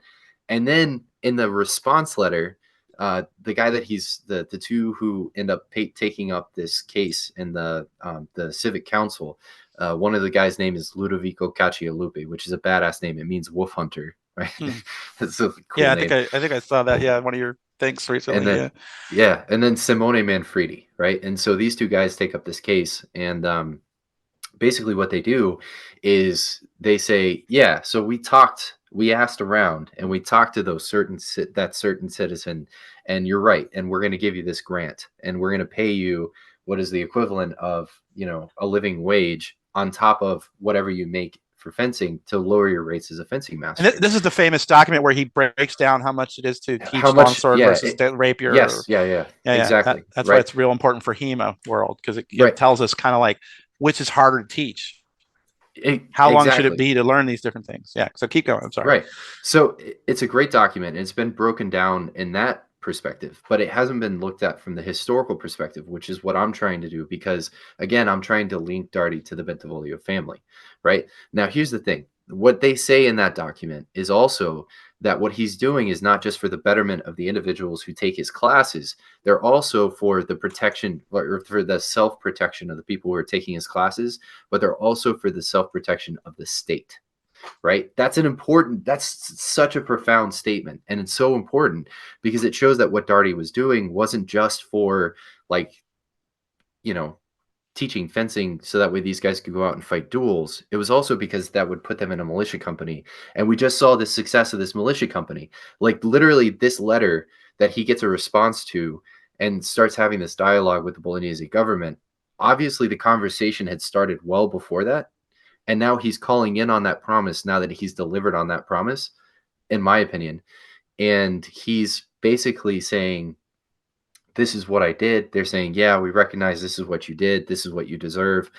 And here, yeah, we're definitely going to pay you. And anybody who challenges you on this will face our wrath. That's how they conclude this letter, right? Like, and they enshrine him in nobility because they make him a lecturer at the university. He's a doctor now, right? They It's so enshrine him in funny how nobility. I didn't know that this was like the past. I mean, having a degree from a university was certainly always like a upward mobility thing. But it's amusing that in Bologna, the getting an honorary degree was like, yeah, like that's like you're suddenly just up 5 notches in urban status, right? Yeah, Exactly. yeah, Yeah. So like I mean, but you could also get the same thing if somebody touches both your shoulders with a sword, right? right, I mean, right. so you could do it in one of two ways. And a lot of the people who did go through university did end up becoming knights, but And without and digressing too. Darty's original estate. What did he come out of? What was he to start with? Do we know? So I think that Darty's family were stonemasons. So that's what Okay. I found that a lot of the Dartys that I have seen in the Bolognese chronicles are they were listed as stonemasons and working in various. So I think it was a family thing, which makes sense for him being uh, teaching geometry, Right. right? Well, And saying that. they were taught geometry, stonemasons. Yeah, they were taught Euclid and Vitruvius so that they could not only make what was been. This is the way I'm paraphrasing what it says in a Polish manual on guilds. Not only be able to make what was made before, but make the things that need to be made in the new world. You know, so that they knew everything was Mhm. changing. Like very strong military applications there. You know, a mason makes castles, mason makes fortifications, and that was all changing very very rapidly. You know, in Yeah. that period. You know, the cannons are getting more powerful, and you know you have to make different kinds of. So anyway, keep going. So he gets Yeah. So ennobled. he gets ennobled, and he gets through this ennoblement, he also gets this guaranteed pay that he collects for the rest of his life. And I think that it's basically and the characters here, Caccialupi is he straight up murdered somebody alongside Annibale Bentivoglio, like just knifed a dude down in the street with Annibale. Getting back to our knife discussion, right? Right. When Yeah. you're going to kill somebody, you pull out the knives, right? Yep. So and he becomes a really important character later on, in that he goes to Florence to get Santi Bentivoglio, who is the bastard son of the guy that we were talking about before, Anton Galeazzo's brother, um, and brings him back to Bologna. And the reason this is all important is because this is where like a lot of our research is looking at history from its base level, trying to understand what Bologna looked like, right? So if I can understand how the university operated, then I can understand that Darty getting this ennoblement and this sort of stipend from the city was unusual, right? Because it goes against the whole like the way that the university was constructed. because the students were the ones who hired the instructors, and Right, they're the right. ones who chose. And of course this changes with the Tasse Grossa, like I was talking about. um, but I'm trying to figure out what the timeline is there, and if the Tasse Grossa was already there. But it's still an unusual thing because the structure of the university was still in that transition period. So this all of this just doesn't line up with how things were going. Then you look at what's going on in the history and you're like, holy shit, this makes so much sense. And now we tie it all back to this fencing master and then like how these things go. And you're like, wow, this makes all the connections make sense. In the course of just reading through and translating Ghilardachi's book 3, I found 3 different generations of Manciolinos. I found 5 different generations of Vigianis. I found, I mean, there's countless generations of Gisillieris or Gisiliero, right? Which these are all like generations prior to various fencing masters that show up, right?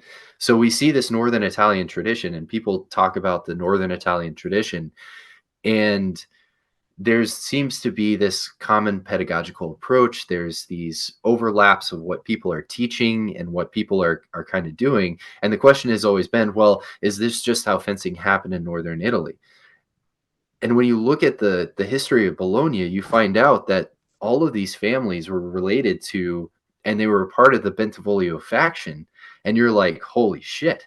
Like, no, this is this thing, right? There was this development of this fencing tradition that happened within the Bentivoglio family. These are all guys who are acting as knights in the Bentivoglio faction, and they at some point rebelled and would go off to different places. So you see Gisiliero in particular, there are 2 branches. One of them goes to Parma, one of them goes to down to Rome.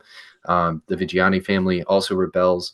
Um, the Manciolino family rebels against the Bentivoglio family. You're falling back into the spaghetti of Italian I know. Renaissance I'm sorry.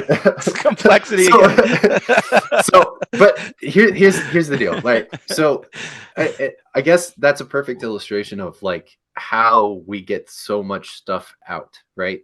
So your question was like, what are you guys doing? So we write, we have a Substack, and we've been writing articles, and a lot of that is just kind of sharing a lot of the information that we've come across. So, like right now, I'm working on I wanted to tell the story of Galeazzo Mariscotti. I'm not going to get into it, I promise. I It's know you it's an want to. amazing I don't story, blame you. and you should I go know. read it. No, look, this is But therapy for me because this is what it's like for people complaining. My wife is like, I know a lot about Renaissance Central Europe, and I didn't really plan to. And we yeah, don't need to go there again. You know what I mean? Like, now yeah, I'm getting to experience what it's like when people have to deal with me because I have the same exact I enthusiasm, know, and you're pulling me right into Lombardy right now, and I know. It's yeah, great. It's just it's it so is great. fascinating, and so So you've got they're the just Substack, you got your blog. we've got the Substack, yeah, and so there are lots of stories to be told. You know, the things, the instances of stories are countless and endless. We can tie them specifically to different like fencing masters, and we can sort of like really drive this with the HEMA focus. Sometimes we drive it more with a historical focus, with the intent of better understanding the context of HEMA from that historical context, right? Yeah, So, we've told stories. I found one story about um, Camillo Gazzadini, and he has this dust up with Spanish soldiers. And basically, he gets after the coronation of Charles V in Bologna. The Spanish soldiers are kind of acting rowdy, and they disrespect some Bolognese noblemen. And so these Bolognese noblemen decide they're going to go jump the Spanish, but the Spanish call in the local like German garrison to come like bail them out, right? So then they decide they're going to jump them again at another time, and so they do, and then the Spanish garrison commander comes in, and Camillo Gazzadini calls him before the Pope, and Camillo Gazzadini tells the Spanish garrison commander, "In Bologna we make daggers and we know how to use them." right? How can you not tell that Oh story? yeah, I love that. You know, Yeah, you come up, you're reading through and you're looking for this information, and there I was looking at the Gazzadini family specifically because I'm trying to understand the legacy of the Gazzadini family, because like before we were talking about that link to Lichtenauer, right? And so I'm trying to see this, and he also was supposed to fight a duel with one of Marazzo's students, Emilio Mariscotti. So he's an important figure, and I was trying to understand his life. So I'm looking in these chronicles, and all of a sudden I find this story, and it's an amazing story, and I've got to tell it. So I write it up, and that's how a lot of these things get made. Um, and yeah. You're just so, following rabbit holes and exposing them to those who can get to them. What do you think about the idea of making like a wiki, a HEMA context wiki, like where you talk about the places, the mhm. families, the major events, and then the tie-ins to the various fencing masters, something that so that people could get to it. And I could see that being something you could put on, I don't know, behind some sort of paywall or something. But I, I'd love to see that as a free resource, but I don't know how we'd have to find another Well, Mike Chittister to manage it and everything. yeah, But it I'm seems like I'm a something big like that would be really valuable. I agree. I'm a big proponent of. I know that we have a paywall on our Substack for mostly for Stephen's translations. For his Yeah, believe me, like yeah, that's yeah, 100% and valid. It can only for do so sure. much. So, but I see it from both sides, but I do think like there's a reason why, even though we put hours and hours of work into the research articles and things that we write, um, we put them up for free for that specific reason, right? So I actually really like the idea of a HEMA wiki that kind HEMA of context. allows HEMA context wiki, Yeah. right? Like what Liam Clark is doing with Strasbourg.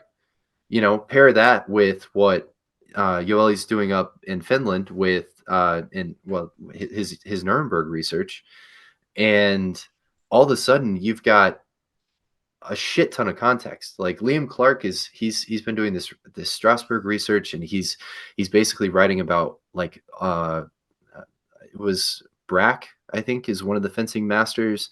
And then he's also like through studying Joachim Meyer and Brack, he's found a whole bunch of like Marxbrüder that he's now branching out and writing about all the Marxbrüder that were in Strasbourg and all the Fectschule that they held. And it's really fascinating research. It's great, right? But like his knowledge of Strasbourg, Yoeli's knowledge of Nuremberg, you know, what Stephen and I have done for Bologna, you know, somebody could do that for Florence, somebody could do that for Rome, somebody could do that for, you know, Naples. There's there's so much that we could do to kind of pull this information together that's easily searchable and accessible for people rather than Yeah, I'd like like to see it start to come together because otherwise it's going to start to disappear. That's what I've seen happen in the past with a lot of other sort of similar things is that eventually you stop being able to pay for the website hosting and things like that. And, right, uh, right. but yeah, that look, I'm a big fan of everything you're doing, and I think it's important, and I would like to figure out how to get it more widely exposed. And part of that is something that we all have to figure out, which is to take all this detail and all this complexity and to kind of simplify. Uh, we've got the gloss. We need to make the Zettel or something like we need to have just the elements that the nodes and Yeah, not necessarily make too many hard decisions. And I think these should probably be tentative. Certainly we know that Bologna is a city and where it was, but beyond that, it starts to, like a lot of things change the more you learn. But create sort of like bigger picture elements and be able to read sort of short bios of various people and then delve into the deeper, longer ones and everything like key points. That way, it does become accessible to more just regular people in the historic fencing world, and a whole lot. As we know, we have friends that uh, are in the film industry, and I do game design. We have other friends doing that as well, and we've got now they're starting to do these sort of like HEMA related reenactment things like Jake did up Hmm. there in um, you know Yeah, that up in was so cool. northern Germany. Yeah, and I think that because there's a deep well of very very interesting information that is not just relevant for HEMA. I mean, it's hugely relevant for HEMA. I think it's the fact that so many people are looking at fencing fight books as sort of in a Talmudic way, and they're getting just obsessively into like every word, every letter of a fight book, and comparing it with some other fight books, and getting these like bitter arguments about what what does the context mean? Is this an Ernst Fechten thing, or is this a Saul thing, or whatever, a Schul Fechten thing? Is it for training? Is it for real? Um, and the answers to that are available, but they wait. There's so much energy and time wasted because people can't cross that threshold. It's hard to cross. It is hard to cross the threshold. You do have to do some homework. It takes a while. I mean, I have more German now than I ever thought I would, and I can. It's funny because I can read a chronicle from the 15th century somewhat competently now, but I struggle a little bit when I'm trying to read Deutsche Welt, because it's a different vocabulary and it's a different, uh, different slang and everything. But um, we have to make a bridge. We have to make a bridge that opens this up. We're going to have this for the rest of our lives. You and I and Joelle and Liam and everybody that's crossed that. There's so much there that's so much more meaningful, and I think it's meaningful on levels that are. We touched on advantages of their education systems that seem to be a thing. Hmm. There's also there's some political messes that we have there, but we also have some political.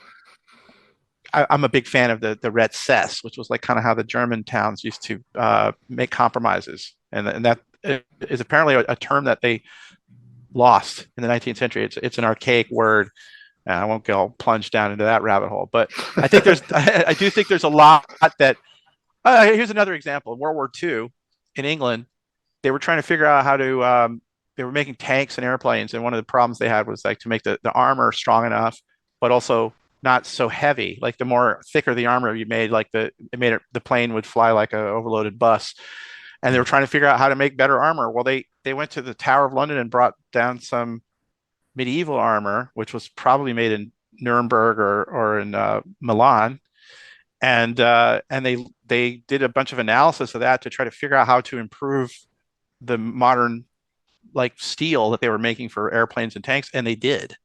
They That's decided amazing. that the way that the type of heat treatment and everything they were doing in the Renaissance stuff was too expensive to do for tanks and planes because you have to do large scale, but they did manage to like improve their heat treatments partly because of that. And so that ended up being where you could have half the thickness of the armor and it's actually a little more effective than. So that's just one just little technical example, but we're finding out so many. They found that there's like a really simple medicine that's made out of garlic and onions and rennet Hmm. that cures staph resistant, antibiotic resistant bacteria that are a major menace. And they're making it into a Yeah. drug now. There's all these alchemy experiments turn out to be real. Mnemonics which is a key to I think how those universities work. These mnemonic systems, or the memory palace and all that. Hmm. There's like a whole, there's a kind of like a HEMA of memory palaces. Like there's like all these competitions and Yeah. everything. Like people like instantly memorize half of well, I guess they don't have phone books anymore. They throw down 5 decks of cards and they can remember the order of the cards and everything. And they have these little contests. There's a lot of sort of software in the culture of that era that's useful. And then there's also the understanding the history is useful because that's how we figure out how we got here. Just like you can't understand sword fighting from 16th century books without knowing a little bit about the world. Our own world comes out of that world. And that world was one of the ones where so much was being invented, the Renaissance and everything. It's like there are periods where there's more and less cultural and technological advancement.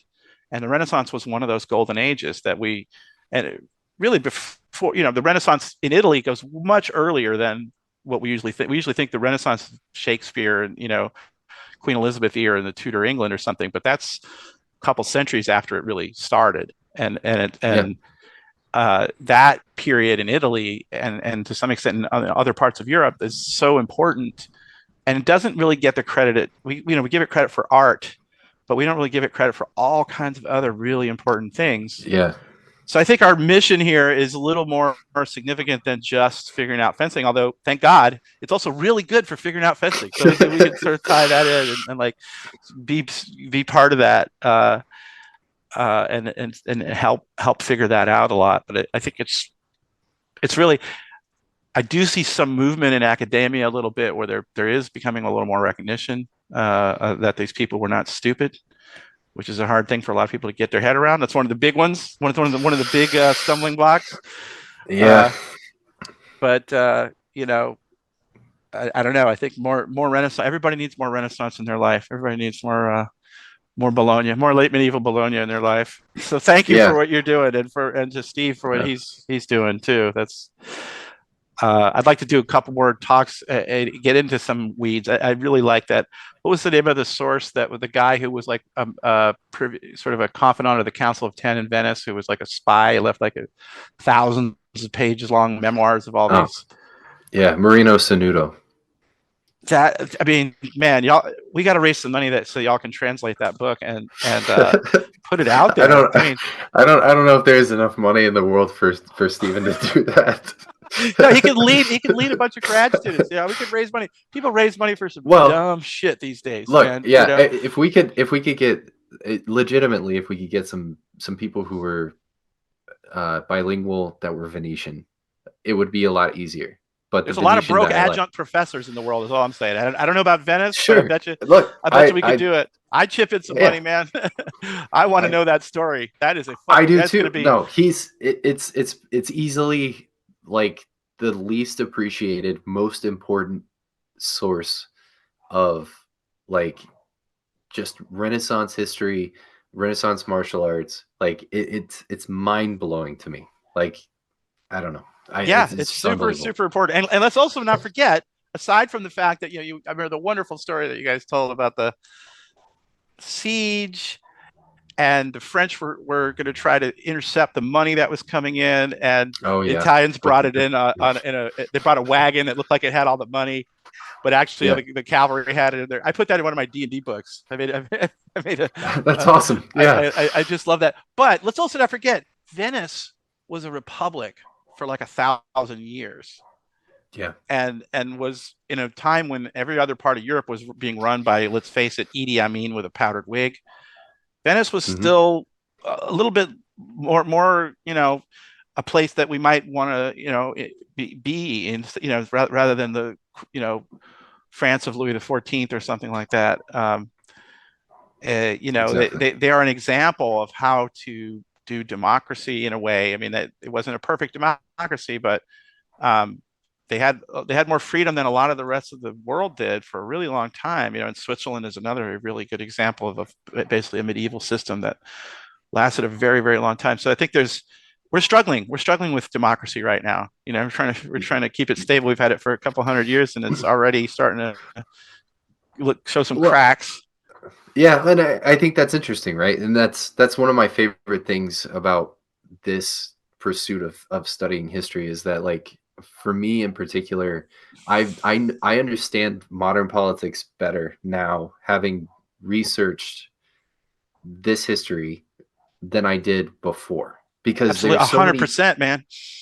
there's so many things that come out of this, right? Like one of the big things that comes out of this, like Guicciardini's, is kind of on the precipice of he's a Florentine writer and historian, and he's kind of on the precipice of this idea of balance of power, and so a lot of he actually wrote a lot about how Florence was making decisions about who to support more based on how they would just fuck with Milan, since Milan was always the sort of the heel of Florence, and so he was trying to basically prop them up to like he would prop up their even if it was somebody he didn't agree with, right? And so like a lot of these ideas, these concepts of balance of power, we're seeing these play out in the world right now, right? Like I mean, Yeah, big there's time, and big time. it's bilateral, right? So it's not just the United States trying to prop up other countries that would help their cause. It's other countries also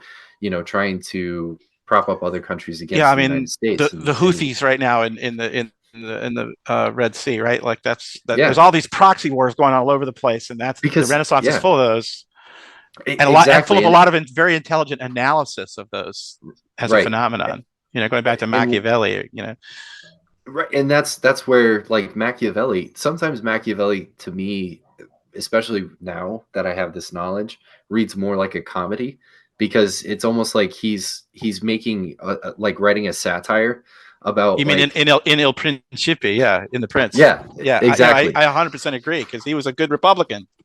And he was a funny guy. He used to make jokes all the time. Like he got hung I think 18 times by the Florentine Republic, um, by the feet. So he got Oh cast my off God, and Jesus like Christ! flung, and he like by I think on the 17th one he was laughing, and they were like, "What are you like? What's wrong with you?" And he's like, I really thought you were gonna get me on that one, but you didn't. And he's just like, I don't know. He's just a funny guy, and he's always like writing these. He's kind of shit talking with his friends and writing these Yeah, funny there, letters. there's But uh there's that you see that a lot in the Italian sources. I mean, Cellini is quite funny, even though like he's not a guy I want to go out drinking with because I probably no, get stabbed. But yeah, and I thought I was a pretty good fencer at one point, but I probably couldn't beat him in a sword fight. And but you see that with a lot of the Italian sources, and I see it a lot in the Czech sources and some degree in like the Polish sources and a bunch of the German ones and stuff. There's this really hilarious travelogue where the Czech king in the 1470s, late 1460s, early 1470s, he sends some knights led by basically like a baron and this group of 40 guys, and he sends them out to go to all these meet with all these princes all around Europe. They go all through sort of Germany and Belgium, France, up into the British Isles, and then down through Spain, which ends up being like Damnation Alley. And they really did this, and it was to promote this sort of proto EU idea because this king was still a heretic, and he was trying to forestall a new crusade that was coming. But he also had this thing like, look, we're being threatened by the Ottomans. We should just bury the hatchet and learn to get along. And in the group, there's a German burgher from Nuremberg, Gabriel Tetzel, and a Czech knight named Sasek. And both of them have memoirs. And there's a translation published in the 50s by an English, one of these wonderful, like sort of holdover Victorian like geographical society English explorers. I sailed, boy. Yes, I've been through the Amazon. Is quite hot when you're wearing all that wool. I remember it fondly. All the insects eating me alive. And like those guys publish a translation of this thing that is so funny and crazy. I wrote a couple short academic articles about like one of them was they witnessed a fencing match on ice skates when they were in Belgium. But oh, everywhere they cool. went, they were jousting with her. They had a ringer. They had a ringer jouster that could just beat anybody and like could break a lance on a brick wall, like a stone wall, like without dying or breaking his horse's neck. And they had some sort of super duper ringer grappler. And everybody wanted to see what the Czechs were like because the Czechs were just killing everybody. And people would hire Czech mercenaries, but they were like fanatical heretics. So like the more extreme Czech heretics kind of got thrown out of Bohemia itself, and when they were like they were the mercenaries that everybody was hiring, and they were like super extreme. So if you left them alone near like an abbey or something, they'd run in there and like tear down all the artwork and break all the stained glass because they were iconoclasts. They were super pain in the Yeah, ass. So these were like, wow, there's some friendly Czechs that want to hang out and be nice. So everybody wanted to see them. Everybody wanted to try jousting with them and grappling with them and everything. And you have this like Rashomon effect because there's two narratives, and a couple times some of the guys in the narratives like kind of screw up or do stupid things. It's just full of just bizarre idiocy. Like at one point, they're in Spain. I know I'm doing exactly what I was making fun of you for. I'm in the spaghetti, but like they're in Spain, and they see they've got a kid with them. For some reason, they have like a 13-year-old kid that's in their group, and there's all the Spanish kids have made some kind of catapult or a slingshot or something. So obviously it doesn't use rubber, but some kind of little toy thing that Mhm. shoots stones. And the kid makes a copy of it. He figures it out, and he's got a copy copy of this little toy slingshot, and he's shooting it into the woods. And it turns out there's some Spanish guy like snapping in the woods, and he hits the guy in the head. The guy comes out of the woods and he's bleeding, and he's like, "You asshole! Who the hell are you people?" And then he runs to the village, and they get to the next village, and then like there's this mob that wants to kill him, and there's like 200-300 villagers. They're all got their pitchforks and their swords and everything. And the Czechs are like, "Whoa, whoa!" And nobody speaks Spanish, you know. And like, there's so many hilarious incidents like that, you know. They had another, yeah. Anyway, but so these stories are I'm sure that one, the Venetian one is like, that's probably like 100 screenplays of excellent. Right. Oh, absolutely. Well, and that's just it. You know, I think a lot of history nowadays is starting to focus more on the little guy rather than the big guy, right? Because the stories of the little guy are so much more interesting. You know, I've heard that, at least from like people who have. I see some of that. Yeah. You know, there's more of that approach. You know, I mean, I think there are two different approaches, and that's one of them. Yeah, that's definitely where I live, and I feel like I get pushback on that, but I do get some you know, interest too. So yeah. Yeah, sometimes you got to go high level, but it's really interesting to stay in that small level. You know, if you stay in the small level, sometimes you'll lose perspective of the bigger picture. And I think that's kind of the trap that HEMA falls into, is not looking at the high level and the small level. Like when you look at a fencing manuscript, you are looking at a micro level of a specific moment in time. Yeah, right in the weeds on a primary source. Exactly. You need to understand everything that kind of surrounds that and kind of helps fulfill that. And that's where the history comes in. And I think to a darker level, and to what you were speaking about before, about how this is like, and what we were talking about of like how this helps us to understand modern society and like how republics work, is the fascinating thing that I found is watching the Bolognese attempt at forming a republic collapse, and the way that the oligarchs slowly gained power by acquiring certain things, like acquiring power from certain levels of government, is super fascinating. You see the same thing happen in Florence, and Florence slowly falls apart because you lose this sort of balance of different like factions, and you have these two certain factions that coalesce and become corporations, and they become these giant corporations, and then they're too big to fail, you know. Yeah. And it's terrifying, because like you talk about a modern world, and it's like, wow, I can see a lot of the things that are happening right now in our world happening here in this text. And wait a second, like they want to do that? Why are we letting them do that? Right, no, don't let them do that. No, because this is how the end starts. You know. So yeah, it almost gives you this prophetic ability to kind of see like how the death of a republic happens, and like in a way, there's just, you can also learn a lot about like the character of an individual. You know, there's sometimes you see somebody that you think is a heroic figure, and then you start to learn about the nuance of their life and find out they're a cold-blooded killer, a psychopath. Alexander was a marvelous, amazing guy, but also a fucking douchebag nut. You know, like, yeah, I from a surface level, reading about Galeazzo Maniscalco, the guy is like revered in Bologna. Looking at the surface level, looking at Ghirardelli, I started to find all these instances where he's just like randomly going around Bologna murdering people. Like a lot of times they're political enemies, but the guy was kind of nuts. He brought there was one time they had this government session going on, right? So the Anziani had met, and they were talking about bringing back the Canatoli faction into Bologna. And so Galeazzo Maniscalco didn't like that. So he grabs a halberd and like kicks in the door of the Anziani, which is, imagine walking into Congress with a halberd, right? And he goes up to the guy who's making the argument, and he slams the halberd into the wall and like concusses this guy, because I imagine he hits him with the haft, because the guy survives. Because if he would have hit him with the head of the halberd, the dude's dead, right? Yeah. So I think he cuts into the wall, and the haft hits him in the head and like concusses him. And he says something akin to, "Not, this isn't going to happen while I'm here," and then just walks out, right?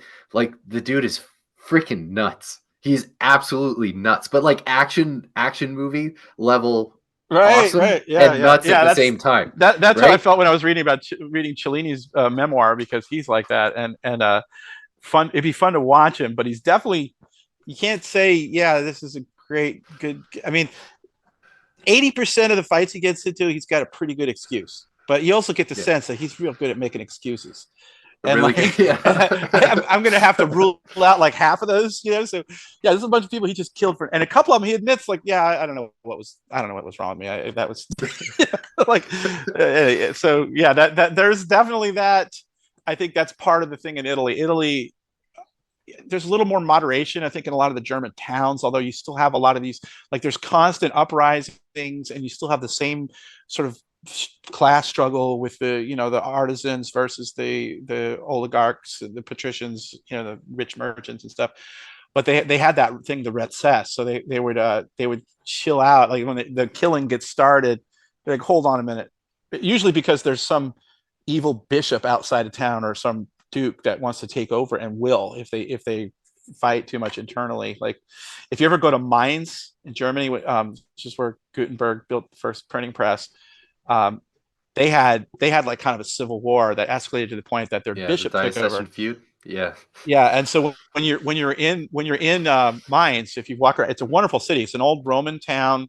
They've got a great Roman museum with all these incredibly. They've reconstructed all these massive Roman ships from the river that they found in the river there in the Rhine.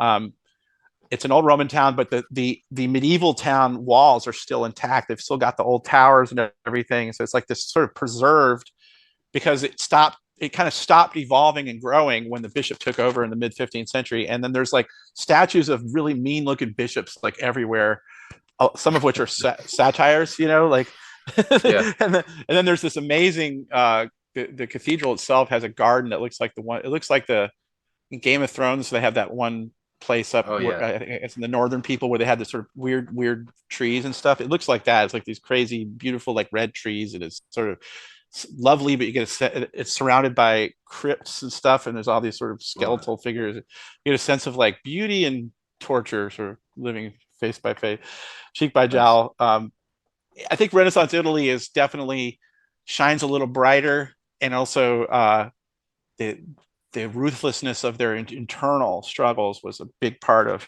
how they did lose the republics.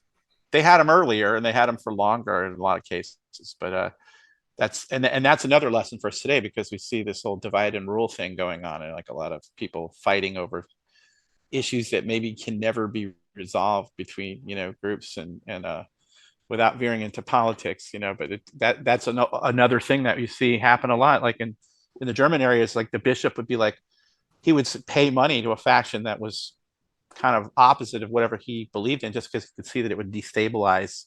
And then Hmm. he'd pay the other faction too, secretly, so that they would fight each other, and then maybe it would collapse and he could take over, mediatize it. So that's something that to for us, certainly you start to see more and more of these patterns. I Yep. think the Yeah, more you because learn. as much as we think that we've, probably evolved in some way of thinking, or, maybe that we have, like you were saying earlier, like we might be smarter, have some sort of a higher mindset. Like we're not acting on new ideas at all.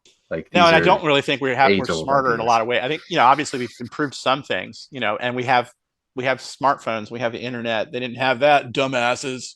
Where's the Yeah. where's the internet in the Renaissance? And then we find out that in the Renaissance, well, they didn't have the internet, but somehow they did have each other's books.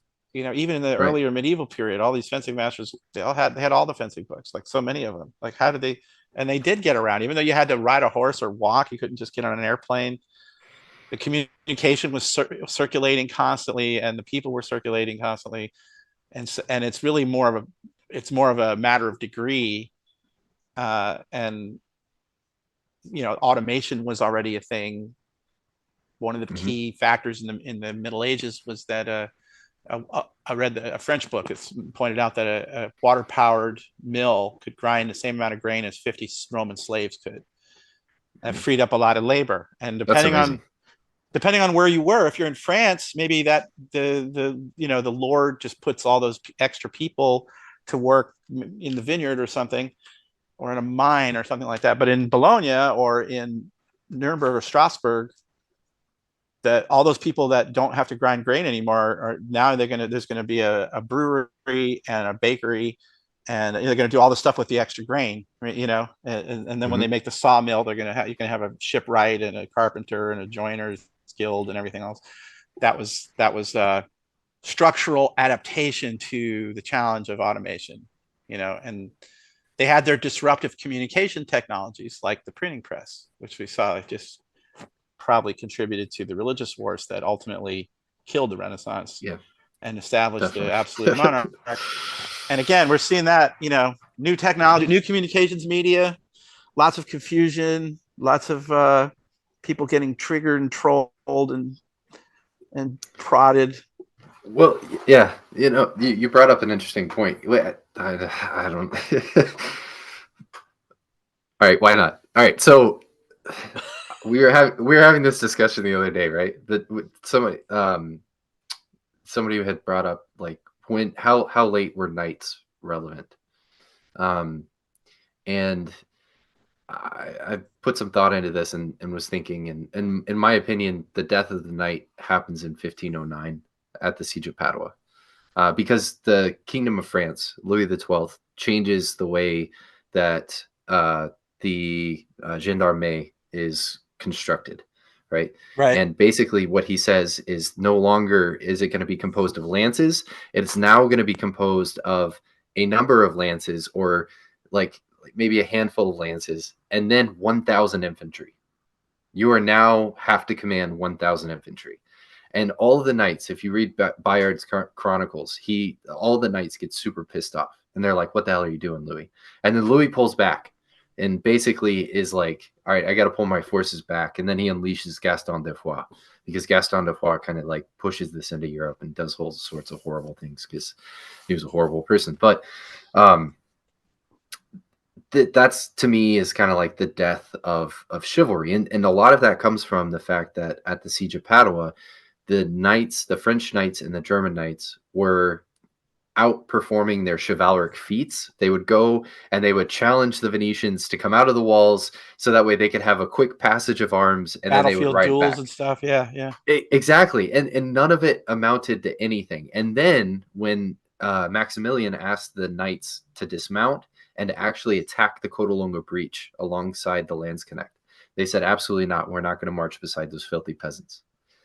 And that was it. That was it. That was done. From that point forward, it was now Louis XII takes that. He says, by French decree, you are going to march beside those filthy peasants.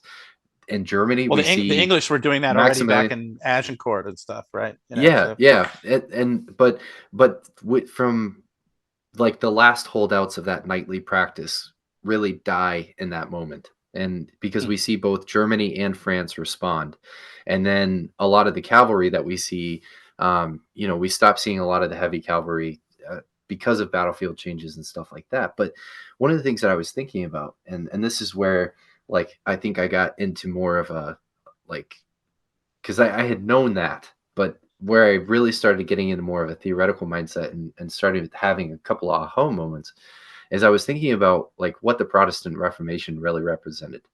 And it's like because of the absence of the middle class of the knightly class, right? If the knights were kind of the middle class, right? You could almost think about it like in 19th century Germany, there was the Junker class, right? And the Junker class was sort of the they're kind of the military rural. They're class. like the rural middle class, basically, as distinct from the urban middle class. Yeah, yeah, Generally, and yeah. so like in the Prussian Empire, we see this sort of start to come back a little bit with the younger class, and that's one of the things that, um, a lot of times like lower social movements oftentimes will, um, so kind of looking at lessons of history, right?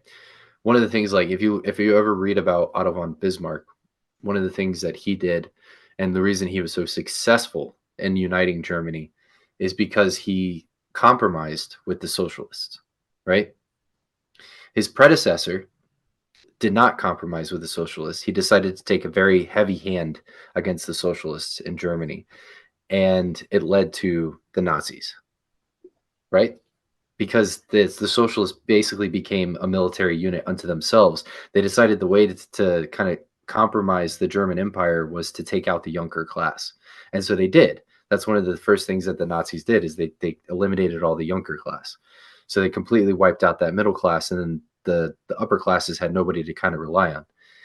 In Europe, one of the things that I think we see in the 16th century is, with the Protestant Reformation in particular, is you see this sort of dichotomy as the middle knightly class starts to go away and the upper classes lose their buffer that kind of helps them control the lower classes.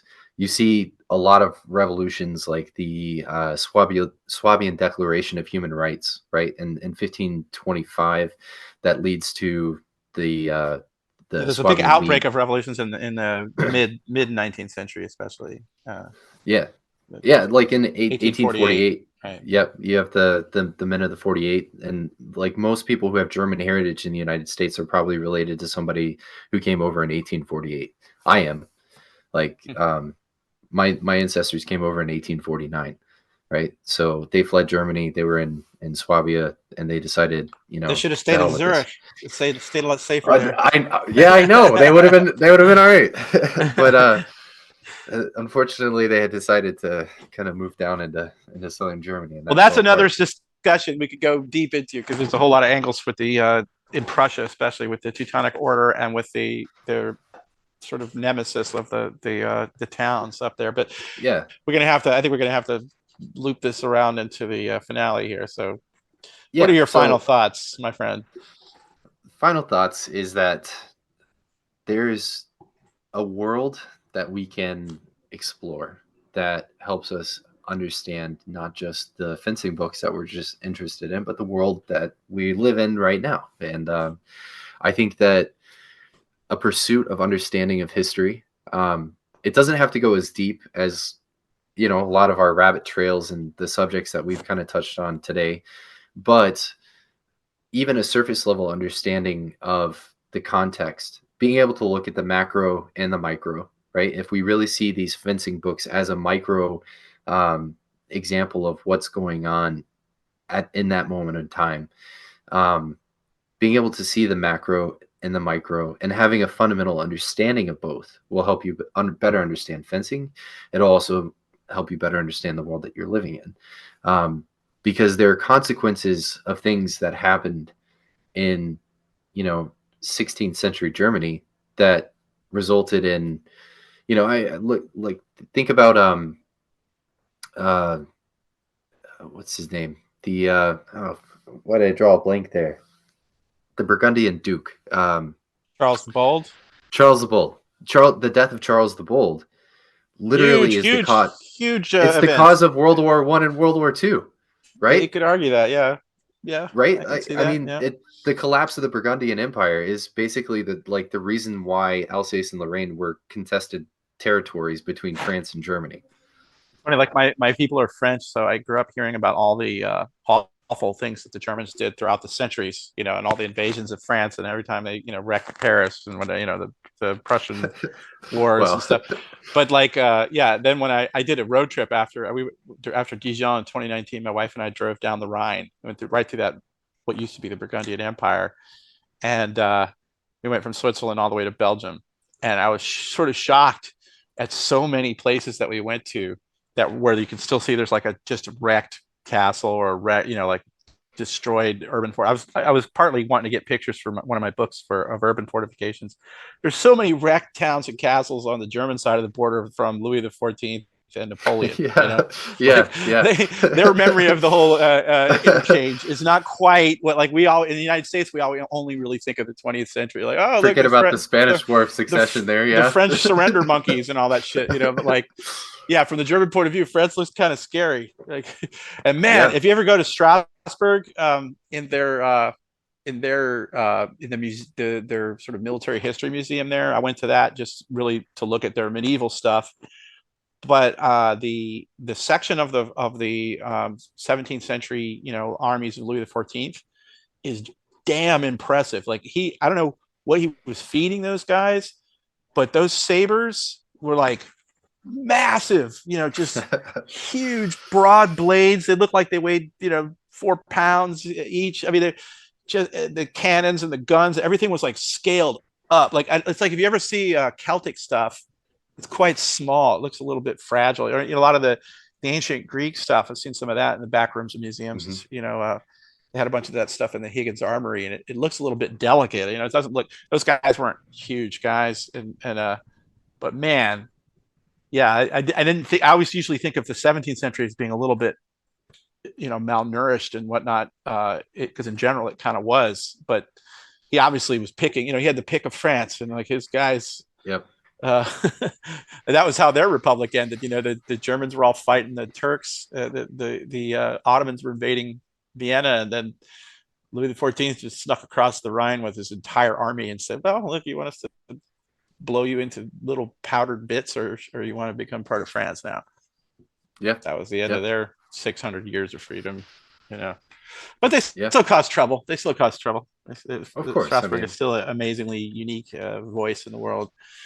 As are you, my friend. And yeah. I want to thank you for doing this and for rescuing me from my technical difficulties with the recording on my end. And hopefully we got a good recording, because I think this was a great conversation. I really enjoyed it. Yeah, I did too. Thanks. Thanks for having me on. I appreciate it.